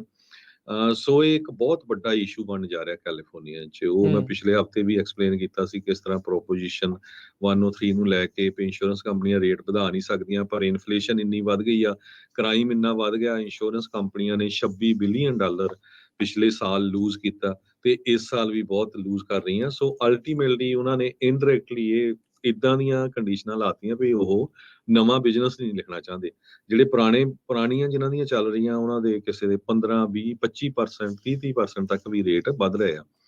ਸੋ ਹੋਮ ਓਨਰਸ ਇੰਸ਼ੋਰੈਂਸ, ਘਰਾਂ ਦੀ ਇੰਸ਼ੋਰੈਂਸ ਲੈਣ ਤੋਂ, ਕੋਈ ਵੀ ਘਰ ਜੇ ਖਰੀਦਦਾ ਆ, ਪਲੀਜ਼ ਮੇਕ ਸ਼ੋਰ ਕਰ ਲਿਓ ਖਰੀਦਣ ਤੋਂ, ਆਫਰ ਦੇਣ ਤੋਂ ਪਹਿਲਾਂ ਇੱਕ ਵਾਰੀ ਆਪਣੇ ਇੰਸ਼ੋਰੈਂਸ ਬ੍ਰੋਕਰ ਨਾਲ ਕਾਲ ਕਰਕੇ ਪੁੱਛ ਲਓ ਵੀ ਭਾਈ ਤੁਸੀਂ ਇਸ ਪ੍ਰਾਪਰਟੀ ਦੀ ਇੰਸ਼ੋਰੈਂਸ ਦੇ ਸਕਦੇ ਆ ਕਿ ਨਹੀਂ। ਕਿਉਂਕਿ ਬਹੁਤ ਸਿਚੁਏਸ਼ਨ ਮੈਂ ਇਦਾਂ ਦੀ ਦੇਖੀ, ਕਈਆਂ ਦੀ ਜਿੱਥੇ $700-800 ਦੀ ਹੁੰਦੀ ਸੀ, 3-3000 ਦੀ ਇੰਸ਼ੋਰੈਂਸ ਹੋ ਰਹੀ ਆ। ਸੋ ਇਹ ਨਾ ਹੋਵੇ ਵੀ ਤੁਹਾਡੀ ਉਹ ਪੇਮੈਂਟ ਬਹੁਤ ਜ਼ਿਆਦਾ ਹੋਵੇ, ਕਿਉਂਕਿ ਜਿਹੜਾ ਰੀਅਲਟਰ ਆ ਹੁਣ ਤਾਂ ਘਰ ਵੇਚਣਾ ਆ ਤੇ ਮੁੜ ਕੇ ਸਟੋਰੀ ਖਤਮ ਆ। ਸੋ ਇਹ ਜ਼ਰੂਰ ਦੇਖਿਓ, ਜਿਨ੍ਹਾਂ ਦੇ ਰੇਟਸ ਹਾਈ ਬਹੁਤ ਹੋ ਗਏ ਉਹ ਵੀ ਤੁਸੀਂ ਕਾਲ ਕਰ ਸਕਦੇ ਹੋ ਖਾਲਸਾ ਇੰਸ਼ੋਰੈਂਸ ਏਜੰਸੀ 408-272-2500 ਤੇ। ਸਾਡੇ ਕੋਲ still coffee good top A+ rated ਕੰਪਨੀਆਂ ਆ, ਆਪਾਂ ਕਈਆਂ ਨਾਲ ਚੈੱਕ ਕਰ ਲਾਂਗੇ। ਗਰੰਟੀ ਨਹੀਂ ਵੀ ਹਰ ਇੱਕ ਨੂੰ ਮਿਲੂਗੀ, ਪਰ ਕਈ ਜਗ੍ਹਾ ਦੇ ਵਿੱਚ ਰੇਟ ਘੱਟ ਵੀ ਮਿਲ ਸਕਦੇ ਆ। ਸੋ ਅੱਜ ਆਪਾਂ ਆਟੋ ਇੰਸ਼ੋਰੈਂਸ ਨੂੰ ਲੈ ਕੇ ਗੱਲ ਕਰਦੇ ਹਾਂ। ਆਟੋ ਇੰਸ਼ੋਰੈਂਸ ਟੋਟਲੀ ਜਿਹੜੀ ਕੈਲੀਫੋਰਨੀਆ 'ਚ ਕਾਫੀ ਕੁਛ ਉਹਦਾ ਜਿਹੜਾ ਚੇਂਜ ਹੋ ਰਿਹਾ ਆ। ਪਹਿਲਾਂ ਹੁੰਦਾ ਸੀ ਵੀ ਜੀ ਮੈਂ ਇੰਨੇ ਕੁ ਮੀਲ ਡਰਾਈਵ ਕਰਦਾ ਆ, ਸਾਲ 'ਚ 7000 ਮੀਲ, 10000 ਮੀਲ ਜਾਂ 12000 ਮੀਲ। ਸੋ ਅੱਜ ਦੀ ਡੇਟ ਦੇ ਵਿੱਚ ਜਿੰਨੀਆਂ ਵੀ ਇੰਸ਼ੋਰੈਂਸ ਕੰਪਨੀਆਂ ਆ ਉਹ ਥਰਡ ਪਾਰਟੀ ਵੈਰੀਫਿਕੇਸ਼ਨ ਉਹਦੀ ਸ਼ੁਰੂ ਕਰਤੀ ਆ। ਜਦੋਂ ਤੁਸੀਂ ਸਮੋਕ ਕਰਾਉਂਦੇ ਆ, ਜਦੋਂ ਕਿਸੇ ਤਰ੍ਹਾਂ ਦੀ ਸਰਵਿਸ ਕਰਾਉਂਦੇ ਆ, ਸੋ ਉਹਨਾਂ ਨੂੰ ਐਗਜ਼ੈਕਟ ਮਾਈਲੇਜ ਪਤਾ ਚੱਲ ਜਾਂਦੇ ਵੀ ਤੁਸੀਂ ਕਿੰਨੇ ਮੀਲ ਡਰਾਈਵ ਕਰ ਰਹੇ ਆ। ਸੋ ਮੈਂ ਕਹਿੰਦਾ ਵੀ 95+% ਜਿਹੜੀਆਂ ਇੰਸ਼ੋਰੈਂਸ ਕੰਪਨੀਆਂ ਹੁਣ ਉਹਨਾਂ ਨੇ ਜਦੋਂ ਵੀ ਤੁਹਾਡੇ ਰਿਨਿਊਲ ਆਉਂਦੇ ਆ ਉਹਦੇ 'ਚ ਉਹਨੇ ਮਾਈਲੇਜ ਯੂਜ਼ ਸ਼ੁਰੂ ਕਰਤੀ ਆ, ਉਹਦੇ ਨਾਲ ਕਈਆਂ ਦੇ ਰੇਟ ਡਬਲ ਹੋ ਰਹੇ ਹੈਗੇ ਆ। ਸੋ ਦੂਸਰਾ ਇਹ ਆ ਵੀ ਜਦੋਂ ਤੁਸੀਂ ਹੁਣ ਨਵੀਂ ਇੰਸ਼ੋਰੈਂਸ ਲੈ ਰਹੇ ਹੈਗੇ ਆ, ਪਹਿਲਾਂ ਹੈ ਨਹੀਂ, ਜਾਂ ਬਹੁਤ ਵਾਰ ਆਪਾਂ ਨੂੰ ਆਦਤ ਹੁੰਦੀ ਇੰਡੀਆ ਚਲੇ ਜਾਂਦੇ ਆ, ਕੈਂਸਲ ਕਰਾਉਂਦੇ ਆ, ਤਾਂ ਮੈਂ ਦੇਖਿਆ ਵੀ ਵਾਪਸ ਆਉਂਦੇ ਆ ਜਦੋਂ ਉਹਨਾਂ ਨੂੰ ਇੰਸ਼ੋਰੈਂਸ ਨਹੀਂ ਮਿਲਦੀ। ਵੱਡੀਆਂ ਜਿਹੜੀਆਂ ਇੰਸ਼ੋਰੈਂਸ ਕੰਪਨੀਆਂ ਆ, ਇਨਡਾਇਰੈਕਟਲੀ ਉਹ ਇਹ ਕਹਿ ਰਹੀਆਂ ਵੀ ਅਸੀਂ ਬਿਜ਼ਨਸ ਨਹੀਂ ਲਿਖਣਾ ਆਪਣੇ ਬ੍ਰੋਕਰਸ ਜਾਂ ਏਜੰਟਸ ਨੂੰ, ਕਿਉਂਕਿ ਕੰਡੀਸ਼ਨਾਂ ਹੀ ਉਹਨੇ ਇਦਾਂ ਦੀਆਂ ਲਾਈਆਂ। ਸੋ ਮੈਂ ਕੁਝ ਕੁ ਐਗਜ਼ਾਮਪਲ ਦਊਂਗਾ, ਜਿੱਦਾਂ ਗਾਈਕੋ ਇੰਸ਼ੋਰੈਂਸ ਆ, ਉਹਨਾਂ ਨੇ ਕਿਹਾ ਵੀ 15 ਦਿਨ ਤੱਕ ਤੁਹਾਨੂੰ ਵੇਟ ਕਰਨਾ ਪਊਗਾ। ਜੇ ਤੁਸੀਂ ਅੱਜ ਦੀ ਡੇਟ 'ਚ ਕਾਲ ਕਰੋ, ਉਹਨਾਂ ਨੂੰ ਈਮੇਲ ਕਰੋ, ਤੇ ਪਹਿਲੀ ਗੱਲ ਤਾਂ ਫੋਨ ਹੀ ਨਹੀਂ ਕਈਆਂ ਦੇ ਮਿਲਦੇ, ਫਿਰ 15 ਦਿਨਾਂ ਤੱਕ ਵੇਟ ਕਰਨਾ ਪੈਂਦਾ, 15 ਦਿਨ ਤੋਂ ਬਾਅਦ ਸਟਾਰਟ ਕਰ ਸਕਦੇ ਆ ਇੰਸ਼ੋਰੈਂਸ। ਬਹੁਤ ਸਾਰੀਆਂ ਇੰਸ਼ੋਰੈਂਸ ਕੰਪਨੀਆਂ ਆ, ਜਿੱਦਾਂ Safeco, Allstate, Farmers, even State Farm, ਉਹਨਾਂ ਦੇ ਜੋ ਇੰਸ਼ੋਰੈਂਸ ਏਜੰਟ ਆ ਉਹਨਾਂ ਨੂੰ ਕਿਹਾ ਵੀ ਤੁਸੀਂ ਸਿਰਫ ਬੜੀਆਂ ਲਿਮਟਿਡ ਪਾਲਿਸੀਆਂ ਹੀ ਕਰ ਸਕਦੇ, 2 ਕਰ ਸਕਦੇ ਜਾਂ 6 ਕਰ ਸਕਦੇ ਪਰ ਮੰਥ। ਇਸੇ ਤਰ੍ਹਾਂ ਪ੍ਰੋਗਰੈਸਿਵ ਇੰਸ਼ੋਰੈਂਸ ਨੇ ਅੱਜ ਅਨਾਉਂਸ ਕਰਤਾ ਵੀ ਜੇ ਤੁਸੀਂ ਅੱਜ ਕੋਟ ਲਓਗੇ ਆਪਣੀ ਇੰਸ਼ੋਰੈਂਸ ਦੀ ਕਿਸੇ ਵੀ ਬ੍ਰੋਕਰ ਤੋਂ, ਤੁਹਾਨੂੰ 10 ਦਿਨ ਵੇਟ ਕਰਨਾ ਪਊਗਾ। 10 ਦਿਨ ਤੋਂ ਬਾਅਦ ਇੰਸ਼ੋਰੈਂਸ ਹੋਊਗੀ। ਹੁਣ ਜੇ ਕਿਸੇ ਨੇ ਅੱਜ ਕਾਰ ਖਰੀਦਣੀ, ਉਹ ਫਿਰ ਕੀ ਕਰੂਗਾ? ਠੀਕ ਹੈ ਕਿ ਨਹੀਂ? ਸੋ ਇਹ ਜਿਹੜੀ ਸਿਚੁਏਸ਼ਨ ਆ ਇੰਸ਼ੋਰੈਂਸ ਕੰਪਨੀਆਂ ਦੇ ਵਿੱਚ ਬਹੁਤ ਜਿਹੜੀ ਇਸ ਟਾਈਮ ਬੈਡ ਬਣੀ ਹੋਈ ਆ, ਖਾਸ ਕਰਕੇ ਜਿਹੜੇ ਇੰਸ਼ੋਰੈਂਸ ਬਿਜ਼ਨਸ 'ਚ ਵੀ ਆ ਤੇ ਜਿਹੜੇ ਲੋਕ ਆ ਜਿਨ੍ਹਾਂ ਨੇ ਲੈਣੀ ਹੈਗੀ ਆ ਇੰਸ਼ੋਰੈਂਸ, ਉਹਨਾਂ ਦੇ ਲਈ ਰੇਟਸ ਇੰਨੇ ਜ਼ਿਆਦਾ ਇਨਕਰੀਜ਼ ਹੋ ਰਹੇ ਆ ਤੇ ਤੁਸੀਂ ਬਲੀਵ ਨਹੀਂ ਕਰ ਸਕਦੇ ਹੈਗੇ। ਕਾਰਨ ਵੀ ਉਹਨਾਂ ਦੇ ਕਈ ਸਹੀ ਆ, ਕਿਉਂਕਿ ਇਨਫਲੇਸ਼ਨ ਇੰਨੀ ਵਧੀ ਆ। ਕਰੋਨਾ ਤੋਂ ਪਹਿਲਾਂ ਜੋ ਇੰਸ਼ੋਰੈਂਸ ਰੇਟ ਸੀ ਉਹੀ ਚੱਲ ਰਹੇ ਸੀ। ਉਹ ਤੋਂ ਬਾਅਦ ਆਪਾਂ ਦੇਖਿਆ ਵੀ ਯੂਜ਼ਡ ਕਾਰਾਂ ਦੀਆਂ ਪ੍ਰਾਈਸਾਂ ਕਈ ਵਾਰ ਡਬਲ ਹੋ ਗਈਆਂ। ਡਬਲ ਨਹੀਂ ਹੋਈਆਂ ਤਾਂ ਘੱਟੋ ਘੱਟ 40-40, 35-35% ਵੱਧ ਗਈਆਂ, ਜਦ ਕਿ ਇੰਸ਼ੋਰੈਂਸ ਦੇ ਰੇਟਸ ਵਧੇ ਨਹੀਂ। ਤੇ ਉੱਤੋਂ ਕ੍ਰਾਈਮ ਇੰਨਾ ਜ਼ਿਆਦਾ ਵੱਧ ਗਿਆ, ਕੈਟਾਲਿਟਿਕ ਕਨਵਰਟਰ ਇੰਨੇ ਚੋਰੀ ਹੋ ਗਏ ਬਿਲਕੁਲ। ਤੇ ਹੂੰ। ਕਿਉਂਕਿ ਪੁਲਿਸ ਕੁਛ ਕਰਦੀ ਨਹੀਂ ਹੈ। ਉਹ ਕਹਿੰਦੇ ਵੀ ਜੇ ਅਸੀਂ ਫੜਾਂਗੇ ਅੱਗੇ ਕੁਛ ਨਹੀਂ ਹੋਣਾ ਹੈਗਾ। ਬ੍ਰੇਕ ਇਨਸ ਕਿੰਨੀਆਂ ਹੁੰਦੀਆਂ ਆ, ਤੇ ਉਹ ਸਾਰੇ ਕਾਸੇ ਲਈ ਇੰਸ਼ੋਰੈਂਸ ਕੰਪਨੀਆਂ ਨੇ ਹੁਣ ਜੋ ਡਿਪਾਰਟਮੈਂਟ ਆਫ ਇੰਸ਼ੋਰੈਂਸ ਆ, ਉਹਦੇ ਜਿਹੜੇ ਇੰਸ਼ੋਰੈਂਸ ਕਮਿਸ਼ਨਰ ਲਾਰਾ ਆ, ਰਿਕਾਰਡੋ ਲਾਰਾ, ਉਹਨਾਂ ਤੇ ਪ੍ਰੈਸ਼ਰ ਪਾਇਆ ਭਈ ਤੁਸੀਂ ਰੇਟ ਜਿਹੜੇ ਆ ਉਹ ਇਨਕਰੀਜ਼ ਕਰੋ। ਕੁਛ ਕੁ ਕੰਪਨੀਆਂ ਜਿਹੜੀਆਂ ਕਾਮਯਾਬ ਹੋ ਗਈਆਂ, ਜਿਨ੍ਹਾਂ ਨੇ ਰੇਟ ਇਨਕਰੀਜ਼ ਕਰਨ ਦੀ ਉਹਨਾਂ ਨੂੰ ਅਪਰੂਵਲ ਮਿਲ ਗਈ ਆ। ਜਿਨ੍ਹਾਂ ਨੂੰ ਨਹੀਂ ਮਿਲੀ ਉਹਨਾਂ ਨੇ ਬਲੌਕ ਲਾਏ ਆ। ਉਹ ਤੰਗੇ ਹੀ ਇੰਨਾ ਕਰਦੇ ਆ ਵੀ ਜੇ ਤੁਸੀਂ ਬਿਜ਼ਨਸ ਲੈਣਾ, ਤੁਹਾਡੀ ਕਾਰਾਂ ਦੀਆਂ ਫੋਟੋਆਂ ਚਾਹੀਦੀਆਂ, ਤੁਹਾਡੇ ਜਿਹੜੇ ਡਰਾਈਵਰ ਲਾਇਸੈਂਸ ਦੀਆਂ ਕਾਪੀਆਂ ਚਾਹੀਦੀਆਂ, ਸਾਰੇ ਘਰ 'ਚ ਜਿੰਨੇ ਡਰਾਈਵਰ ਉਹਨਾਂ ਦੀ ਇਨਫੋਰਮੇਸ਼ਨ ਚਾਹੀਦੀ ਹੈਗੀ ਆ, ਕਿੰਨੇ ਮੀਲ ਚਲਾਣੇ ਆ, ਕਾਰ ਰਜਿਸਟ੍ਰੇਸ਼ਨ ਦੀਆਂ ਕਾਪੀਆਂ ਚਾਹੀਦੀਆਂ। ਸੋ ਬਹੁਤ ਕੁਛ ਜਿਹੜਾ ਤੁਸੀਂ ਕਦੇ ਸੋਚਿਆ ਨਹੀਂ ਸੀ। ਈਵਨ ਕਈ ਪੇ ਸਟੱਬ ਤੱਕ ਵੀ ਮੰਗਣ ਜਾ ਰਹੇ ਵੀ ਕਿੱਥੇ ਕੰਮ ਕਰਦੇ ਆ, ਕੀ ਕੰਪਨੀ ਦਾ ਐਡਰੈਸ ਆ, ਇੰਸ਼ੋਰੈਂਸ ਕਰਾਉਣ ਦੇ ਲਈ। ਉਹ ਜੇ ਇੰਸ਼ੋਰੈਂਸ ਕਰਾਉਣ ਦੇ ਲਈ ਇੰਨਾ ਕੁਛ ਜਿਹੜਾ ਉਹਨਾਂ ਨੇ ਸਖ਼ਤ ਮੰਗਣਾ ਕਰ ਸ਼ੁਰੂ ਰਹੇ ਕਰ ਆ। ਦਿੱਤਾ ਹੈਗਾ ਆ। ਸੋ ਇਹ ਬਹੁਤ ਜ਼ਿਆਦਾ ਜਿਹੜਾ ਹਾਰਡ ਆ ਇਸ ਟਾਈਮ। ਸੋ ਜਿੰਨੇ ਵੀ ਸਾਡੇ ਸਰੋਤੇ ਸੁਣ ਰਹੇ ਆ, ਪਹਿਲੀ ਗੱਲ ਤਾਂ ਇਹ ਆ ਵੀ ਜਿੱਥੇ ਵੀ ਤੁਹਾਡੀ ਇੰਸ਼ੋਰੈਂਸ ਹੈਗੀ ਆ, ਮੇਕ ਸ਼ੋਰ ਕਰੋ ਵੀ ਜੇ ਇੰਸ਼ੋਰੈਂਸ ਅੱਜ ਡਿਊ ਆ ਤਾਂ 10 ਦਿਨ ਪਹਿਲਾਂ ਹੀ ਪੇਮੈਂਟ ਦੇ ਦਿਓ। ਇਹ ਨਾ ਸੋਚਿਓ ਵੀ ਕਾਲ ਕਰਕੇ ਮੈਂ ਕੱਲ ਨੂੰ ਪੇਮੈਂਟ ਦੇ ਦੂੰਗਾ। ਜੇ ਇੱਕ ਵਾਰੀ ਕੈਂਸਲ ਹੋ ਗਈ, ਔਰ ਕਰ ਰਹੀਆਂ ਇੰਸ਼ੋਰੈਂਸ ਕੰਪਨੀਆਂ ਜਸਟ ਜਦੋਂ ਵੀ ਜੇ ਅੱਜ ਪਾਲਿਸੀ ਐਕਸਪਾਇਰ ਹੋ ਗਈ ਤੇ ਕੱਲ ਨੂੰ ਤੁਸੀਂ ਪੇਮੈਂਟ ਕਰੋਗੇ, ਉਹ ਕਹਿੰਦੇ ਜੀ ਤੁਹਾਡੀ ਪਾਲਿਸੀ ਐਕਸਪਾਇਰ ਹੋ ਗਈ ਆ, ਰੀਰਾਈਟ ਕਰੋ। ਰੀਰਾਈਟ ਆਪਾਂ ਕਰਦੇ ਨਹੀਂ। ਸੋ ਇਹ ਮੇਕ ਸ਼ੋਰ ਕਰੋ ਪੇਮੈਂਟ ਟਾਈਮ ਸਿਰ ਦਿਓ, ਕਿਉਂਕਿ ਬਹੁਤ ਵਾਰ ਆਪਾਂ ਜਿਹੜੀ ਆ ਉਹ ਘੋਲ ਕਰ ਦਿੰਦੇ ਹੈਗੇ ਆ। ਦੂਸਰੇ ਨੰਬਰ ਤੇ ਇਹ ਆ ਵੀ ਜਿੰਨੇ ਵੀ ਤੁਹਾਡੇ ਘਰਾਂ 'ਚ ਡਰਾਈਵਰ ਆ, ਉਹ ਸਾਰੇ ਮੇਕ ਸ਼ੋਰ ਕਰੋ ਐਡ ਕਰੋ। ਕੰਪਨੀਆਂ ਅੱਜ ਕੱਲ੍ਹ ਜਦੋਂ ਕਲੇਮ ਹੁੰਦਾ ਬਹੁਤ ਇਨਵੈਸਟੀਗੇਟ ਕਰਦੀਆਂ ਵੀ ਤੁਸੀਂ ਕਿਉਂ ਨਹੀਂ ਆਪਣੇ ਬੱਚੇ ਨੂੰ ਐਡ ਕੀਤਾ, ਤੁਸੀਂ ਮੈਰਿਡ ਆ, ਵਾਈਫ ਨੂੰ ਨਹੀਂ ਕੀਤਾ, ਜਾਂ ਆਹ ਤੁਹਾਡਾ ਬ੍ਰਦਰ ਸੀ ਜਾਂ ਫਾਦਰ ਸੀ। ਸੋ ਇਹ ਸਾਰਾ ਕੁਝ ਤੁਹਾਨੂੰ ਬਿਲਕੁਲ ਐਨ ਸੱਚਾਈ ਦੇਣੀ ਪੈਣੀ ਆ, ਕਿਉਂਕਿ ਇੰਨਾ ਜ਼ਿਆਦਾ ਜਿਹੜਾ ਡਾਟਾ ਇੰਸ਼ੋਰੈਂਸ ਕੰਪਨੀਆਂ ਨੇ ਇਕੱਠਾ ਕਰ ਲਿਆ ਆ, ਉਹਨਾਂ ਨੂੰ ਇਹ ਵੀ ਪਤਾ ਹੈ ਵੀ ਜਿਹੜਾ 2 ਸਾਲ ਦਾ ਬੱਚਾ ਤੁਹਾਡੇ ਘਰ ਦੇ ਵਿੱਚ ਹੈਗਾ ਆ। ਸੋ ਇਹ ਹੁਣ ਪਹਿਲਾਂ ਵਾਲੀ ਗੱਲ ਕੋਈ ਏਦਾਂ ਦੀ ਹੈ ਨਹੀਂ ਵੀ ਨਹੀਂ ਜੀ ਅਸੀਂ ਇਸ ਡਰਾਈਵਰ ਨੂੰ ਨਹੀਂ ਐਡ ਕਰਨਾ, ਆਹ ਨਹੀਂ ਕਰਨਾ ਹੈਗਾ। ਸੋ ਇੱਕ ਤਾਂ ਇਹ ਮੇਕ ਸ਼ੋਰ ਕਰੋ ਵੀ ਤੁਹਾਡੀ ਜਿਹੜੀ ਪੇਮੈਂਟ ਆ ਜਿਹੜੀ ਵੀ ਇੰਸ਼ੋਰੈਂਸ ਕੰਪਨੀ 'ਚ ਆ, ਚਾਹੇ ਜਿੰਨੀ ਮਰਜ਼ੀ ਮਹਿੰਗੀ ਹੋਈ ਆ, ਉਹਨੂੰ ਦਿਓ। ਫਿਰ ਤੁਸੀਂ ਸ਼ੌਪ ਅਰਾਊਂਡ ਕਰੋ। ਇਹ ਨਾ ਹੋਵੇ ਵੀ ਤੁਹਾਡੀ ਪਹਿਲੀ ਕੱਟ ਹੋ ਗਈ ਆ ਤੇ ਦੂਜੀ ਤੁਹਾਨੂੰ ਇੰਸ਼ੋਰੈਂਸ ਨਾ ਮਿਲੇ। ਸੋ ਅਪ ਟੂ ਡੇਟ ਇਨਫੋਰਮੇਸ਼ਨ ਕਰੋ। ਜਿਨ੍ਹਾਂ ਦੇ ਕੋਲ ਵਾਧੂ ਕਾਰਾਂ ਆ, ਕਿਉਂਕਿ ਤੁਸੀਂ ਹੁਣ ਇਹ ਨਾ ਸੋਚੋ ਵੀ ਜਿਸ ਤਰ੍ਹਾਂ ਮੈਂ ਕਹਿ ਰਿਹਾ ਆ ਵੀ ਜੀ ਇੰਸ਼ੋਰੈਂਸ 15, 20, 30% ਆਉਣ ਵਾਲੇ ਸਾਲਾਂ 'ਚ ਮੈਨੂੰ ਲੱਗਦਾ ਇਹ ਡਬਲ ਟ੍ਰਿਪਲ ਪ੍ਰੀਮੀਅਮ ਹੋ ਜਾਣਾ, ਜਿੱਧਰ ਨੂੰ ਇਹ ਸਿਚੁਏਸ਼ਨ ਜਾ ਰਹੀ ਆ। ਘਰਾਂ ਦੀ ਇੰਸ਼ੋਰੈਂਸ ਤੁਹਾਡੇ ਸਾਹਮਣੇ ਹੀ ਆ। ਮੈਂ ਜਿਸ ਟਾਈਮ ਕੰਮ ਸ਼ੁਰੂ ਕੀਤਾ ਸੀ, ਘਰ ਦੀ ਇੰਸ਼ੋਰੈਂਸ $300-400 ਹੁੰਦੀ ਸੀ। ਅੱਜ ਕਈਆਂ ਦੀ ਇੰਸ਼ੋਰੈਂਸ ਮੈਂ ਦੇਖਦਾ ਐਵਰੇਜ $2000, $1500 ਇਦਾਂ ਹੋ ਰਹੀ ਹੈਗੀ ਆ। ਸੋ ਜਿਨ੍ਹਾਂ ਦੇ ਕੋਲ ਐਕਸਟਰਾ ਕਾਰਾਂ ਆ, ਜੇ ਉਹਨਾਂ ਨੂੰ ਵੇਚ ਸਕਦੇ ਤਾਂ ਵੇਚ ਦਿਓ। ਕੋਈ ਐਕਸਟਰਾ ਕਾਰਾਂ ਰੱਖਣ ਦਾ ਫਾਇਦਾ ਨਹੀਂ, ਤੇ ਕਿਉਂਕਿ ਇੰਸ਼ੋਰੈਂਸ ਦੇ ਐਕਸਟਰਾ ਪੈਸੇ ਦੇਣੇ ਪੈਣੇ ਹੈਗੇ ਆ। ਇੰਸ਼ੋਰੈਂਸ ਚਾਹੇ ਉਹ ਆਟੋ ਦੀ ਆ, ਚਾਹੇ ਹੋਮ ਦੀ ਆ, ਉਹਨਾਂ ਦੇ ਰੇਟਸ ਬਹੁਤ ਜ਼ਿਆਦਾ ਵੱਧ ਰਹੇ ਆ, ਆਉਣ ਵਾਲੇ ਸਮੇਂ 'ਚ ਵਧਣਗੇ ਵੀ। ਤੇ ਹੁਣ ਇਹ ਆ ਵੀ ਜਦੋਂ ਤੁਸੀਂ ਘਰ ਵੀ ਖਰੀਦਦੇ ਆ, ਉਹ ਸਾਰਾ ਕੁਛ ਫੋਟੋਜ਼ ਮੰਗਦੇ ਆ ਵੀ ਕਲੀਨ ਆ, ਜੰਕ ਤਾਂ ਨਹੀਂ ਹੈਗਾ, ਕੋਈ ਜਿਹੜੇ ਟਰੀਜ਼ ਆ ਉਹਨਾਂ ਦੀਆਂ ਬ੍ਰਾਂਚਿਸ ਤਾਂ ਨਹੀਂ ਟੱਚ ਕਰਦੀਆਂ ਘਰ ਨੂੰ, ਕਿਹੜੇ ਏਰੀਏ ਦੇ ਵਿੱਚ ਇਹ ਸਾਰਾ ਕੁਛ। ਇਸੇ ਤਰ੍ਹਾਂ ਕਾਰਾਂ ਦਾ ਵੀ ਆ। ਸੋ ਇਹ ਸਾਡਾ ਜਿਹੜਾ ਸ਼ੋਅ ਕਰਨ ਦਾ ਮਤਲਬ ਇਹੀ ਆ ਵੀ ਪਲੀਜ਼ ਜਿੰਨੇ ਵੀ ਸਾਡੇ ਸਰੋਤੇ ਸੁਣ ਰਹੇ ਆ, ਤੁਹਾਡੀ ਜਿੱਥੇ ਵੀ ਕਾਰ ਦੀ ਇੰਸ਼ੋਰੈਂਸ ਕੰਪਨੀ ਚੱਲਦੀ ਆ, ਜਿਹੜੀ ਵੀ ਕੰਪਨੀ ਨਾਲ, ਮੇਕ ਸ਼ੋਰ ਕਰੋ ਤੁਹਾਡੀ ਪੇਮੈਂਟ ਨਾ ਲੇਟ ਹੋਵੇ, ਅਪ ਟੂ ਡੇਟ ਹੋਵੇ। ਜਦੋਂ ਤੁਹਾਨੂੰ ਉਹਨਾਂ ਦਾ ਡੈਕਲੇਰੇਸ਼ਨ ਪੇਜ ਆਉਂਦਾ ਹੈ ਜਾਂ ਮੰਗਾ ਕੇ ਦੇਖ ਲਓ ਵੀ ਉੱਥੇ ਸਾਰਾ ਕੁਝ ਸਹੀ ਆ, ਸਾਰੇ ਡਰਾਈਵਰਸ, ਸਾਰੀਆਂ ਕਾਰਾਂ, ਕਿੰਨੀ ਮਾਈਲੇਜ ਆ, ਸਾਰਾ ਕੁਛ। ਤੇ ਜੇ ਨੈਚੁਰਲੀ ਕਾਫੀ ਜ਼ਿਆਦਾ ਵਧੀਆ, ਤੁਸੀਂ ਕਾਲ ਕਰਕੇ ਸ਼ੌਪ ਅਰਾਊਂਡ ਵੀ ਕਰ ਸਕਦੇ ਹੈਗੇ ਆ। ਸੋ ਇਹ ਨਾ ਸੋਚੋ ਵੀ ਹਾਂ ਵੀ ਅੱਜ ਅਸੀਂ ਕਾਲ ਕਰ ਲਈ, ਮੈਂ ਇਹਨੂੰ ਕਾਲ ਕਰ ਲਈ, ਜੇ ਇਹਨੇ ਦਿੱਤੀ ਦੂਜੀ ਜਗ੍ਹਾ ਮਿਲ ਜਾਣੀ ਆ, ਤੀਜੀ ਜਗ੍ਹਾ ਮਿਲ ਜਾਣੀ ਆ। ਸੋ ਇਨਡਾਇਰੈਕਟਲੀ, ਕਿਉਂਕਿ ਆਫੀਸ਼ੀਅਲੀ ਉਹ ਅਨਾਉਂਸ ਨਹੀਂ ਕਰ ਸਕਦੇ ਵੀ ਅਸੀਂ ਬਿਜ਼ਨਸ ਨਹੀਂ ਕਰਨਾ ਹੈਗਾ। ਸੋ ਮੈਂ ਇਹ ਤੁਹਾਨੂੰ ਜਿਹੜੀ ਆ ਇੰਟਰਨਲ ਨਿਊਜ਼ ਉਹ ਦੱਸਦੀ ਆ ਵੀ ਕੋਈ ਵੀ ਇੰਸ਼ੋਰੈਂਸ ਕੰਪਨੀ ਕੈਲੀਫੋਰਨੀਆ 'ਚ ਅੱਜ ਦੀ ਡੇਟ 'ਚ ਇੰਸ਼ੋਰੈਂਸ ਬਿਜ਼ਨਸ ਨਹੀਂ ਲਿਖਣਾ ਚਾਹੁੰਦੀ। ਕਾਰਨ ਉਹਦਾ ਇਹੀ ਆ ਵੀ ਉਹ ਲਾਸ ਦੇ ਵਿੱਚ ਬਹੁਤ ਜਾ ਰਹੀਆਂ ਆ। ਇੱਕ ਤਾਂ ਇਹ ਆ ਵੀ ਕ੍ਰਾਈਮ ਬਹੁਤ ਜ਼ਿਆਦਾ ਵੱਧ ਗਿਆ ਆ, ਦੂਜਾ ਇਹ ਆ ਡਿਸਟਰੈਕਟਡ ਡਰਾਈਵਿੰਗ ਇੰਨੀ ਜ਼ਿਆਦਾ ਵੱਧ ਗਈ ਆ। ਤੁਸੀਂ ਆਮ ਹਾਈਵੇ 'ਚ ਰੋਡ 'ਚ ਦੇਖੋ ਵੀ ਲੋਕ ਏਦਾਂ ਸਪੀਡ ਨਾਲ ਜਾਂਦੇ ਆ, ਐਕਸੀਡੈਂਟ ਬਹੁਤ ਜ਼ਿਆਦਾ ਵੱਧ ਗਏ ਆ। ਲੋਕਾਂ ਦੇ ਕੋਲ ਕਿਸੇ ਤਰ੍ਹਾਂ ਦੀ ਟੋਲਰੈਂਸ ਨਹੀਂ ਹੈਗੀ, ਸਭ ਬਸ ਗੁੱਸੇ 'ਚ ਭੱਜੇ ਫਿਰਦੇ ਹੈਗੇ ਆ। ਅਲਟੀਮੇਟਲੀ ਉਹਦੇ ਜਿਹੜੇ ਐਕਸੀਡੈਂਟ ਇੰਨੇ ਹੁੰਦੇ ਆ, ਸੱਟਾਂ ਲੱਗਦੀਆਂ ਹੈਗੀਆਂ ਆ। ਸੋ ਇਹ ਸਿਚੁਏਸ਼ਨ ਇਸ ਟਾਈਮ ਕੈਲੀਫੋਰਨੀਆ ਦੇ ਵਿੱਚ ਚੱਲ ਰਹੀ ਹੈਗੀ ਆ। ਸਾਰੀਆਂ ਜੀ ਕੰਪਨੀਆਂ ਨੇ, State Farm, Progressive, GEICO, Mercury, Farmers, Allstate, ਸਾਰੀਆਂ ਜਿੰਨੀਆਂ ਵੀ ਮੇਜਰ ਇੰਸ਼ੋਰੈਂਸ ਕੰਪਨੀਆਂ ਆ ਉਹਨਾਂ ਨੇ ਜਿਹੜੇ ਰੇਟ ਵਧਾਏ ਹੈਗੇ ਆ। ਜਿਨ੍ਹਾਂ ਦੇ ਨਹੀਂ ਵਧੇ ਉਹਨਾਂ ਨੇ ਆਲਰੇਡੀ ਫਾਈਲ ਕੀਤਾ ਹੈਗਾ ਆ। ਸੋ ਉਹਨਾਂ ਦੇ ਵੀ ਫਿਊਚਰ 'ਚ ਵਧਣਗੇ। ਸੋ ਜਾਂਦੇ ਜਾਂਦੇ ਜ਼ਰੂਰ ਕੁਛ ਕੁ ਜਿਹੜੀਆਂ ਪੁਆਇੰਟ ਮੈਂ ਦੱਸਦਾ ਜਾਵਾਂ। ਸ਼ੌਪ ਅਰਾਊਂਡ ਤੁਸੀਂ ਹਮੇਸ਼ਾ ਹੀ ਕਰ ਸਕਦੇ ਆ, ਪਰ ਮੇਕ ਸ਼ੋਰ ਕਰੋ ਆਪਣੀ ਇੰਸ਼ੋਰੈਂਸ ਤੁਹਾਡੀ ਚੱਲਦੀ ਹੋਵੇ, ਕੈਂਸਲ ਨਾ ਹੋਈ ਹੋਵੇ। ਜੇ ਕੈਂਸਲ ਹੋਈ ਜਿਸ ਤਰ੍ਹਾਂ ਮੈਂ ਤੁਹਾਨੂੰ ਦੱਸਿਆ ਆ, ਅੱਜ ਕੱਲ੍ਹ ਇੰਸ਼ੋਰੈਂਸ ਕੰਪਨੀਆਂ 10-10, 15-15 ਦਿਨ ਦਾ ਵੇਟਿੰਗ ਪੀਰੀਅਡ ਆ ਤੁਹਾਡੀ ਪਾਲਿਸੀ ਸ਼ੁਰੂ ਹੋਣ ਦੇ ਲਈ।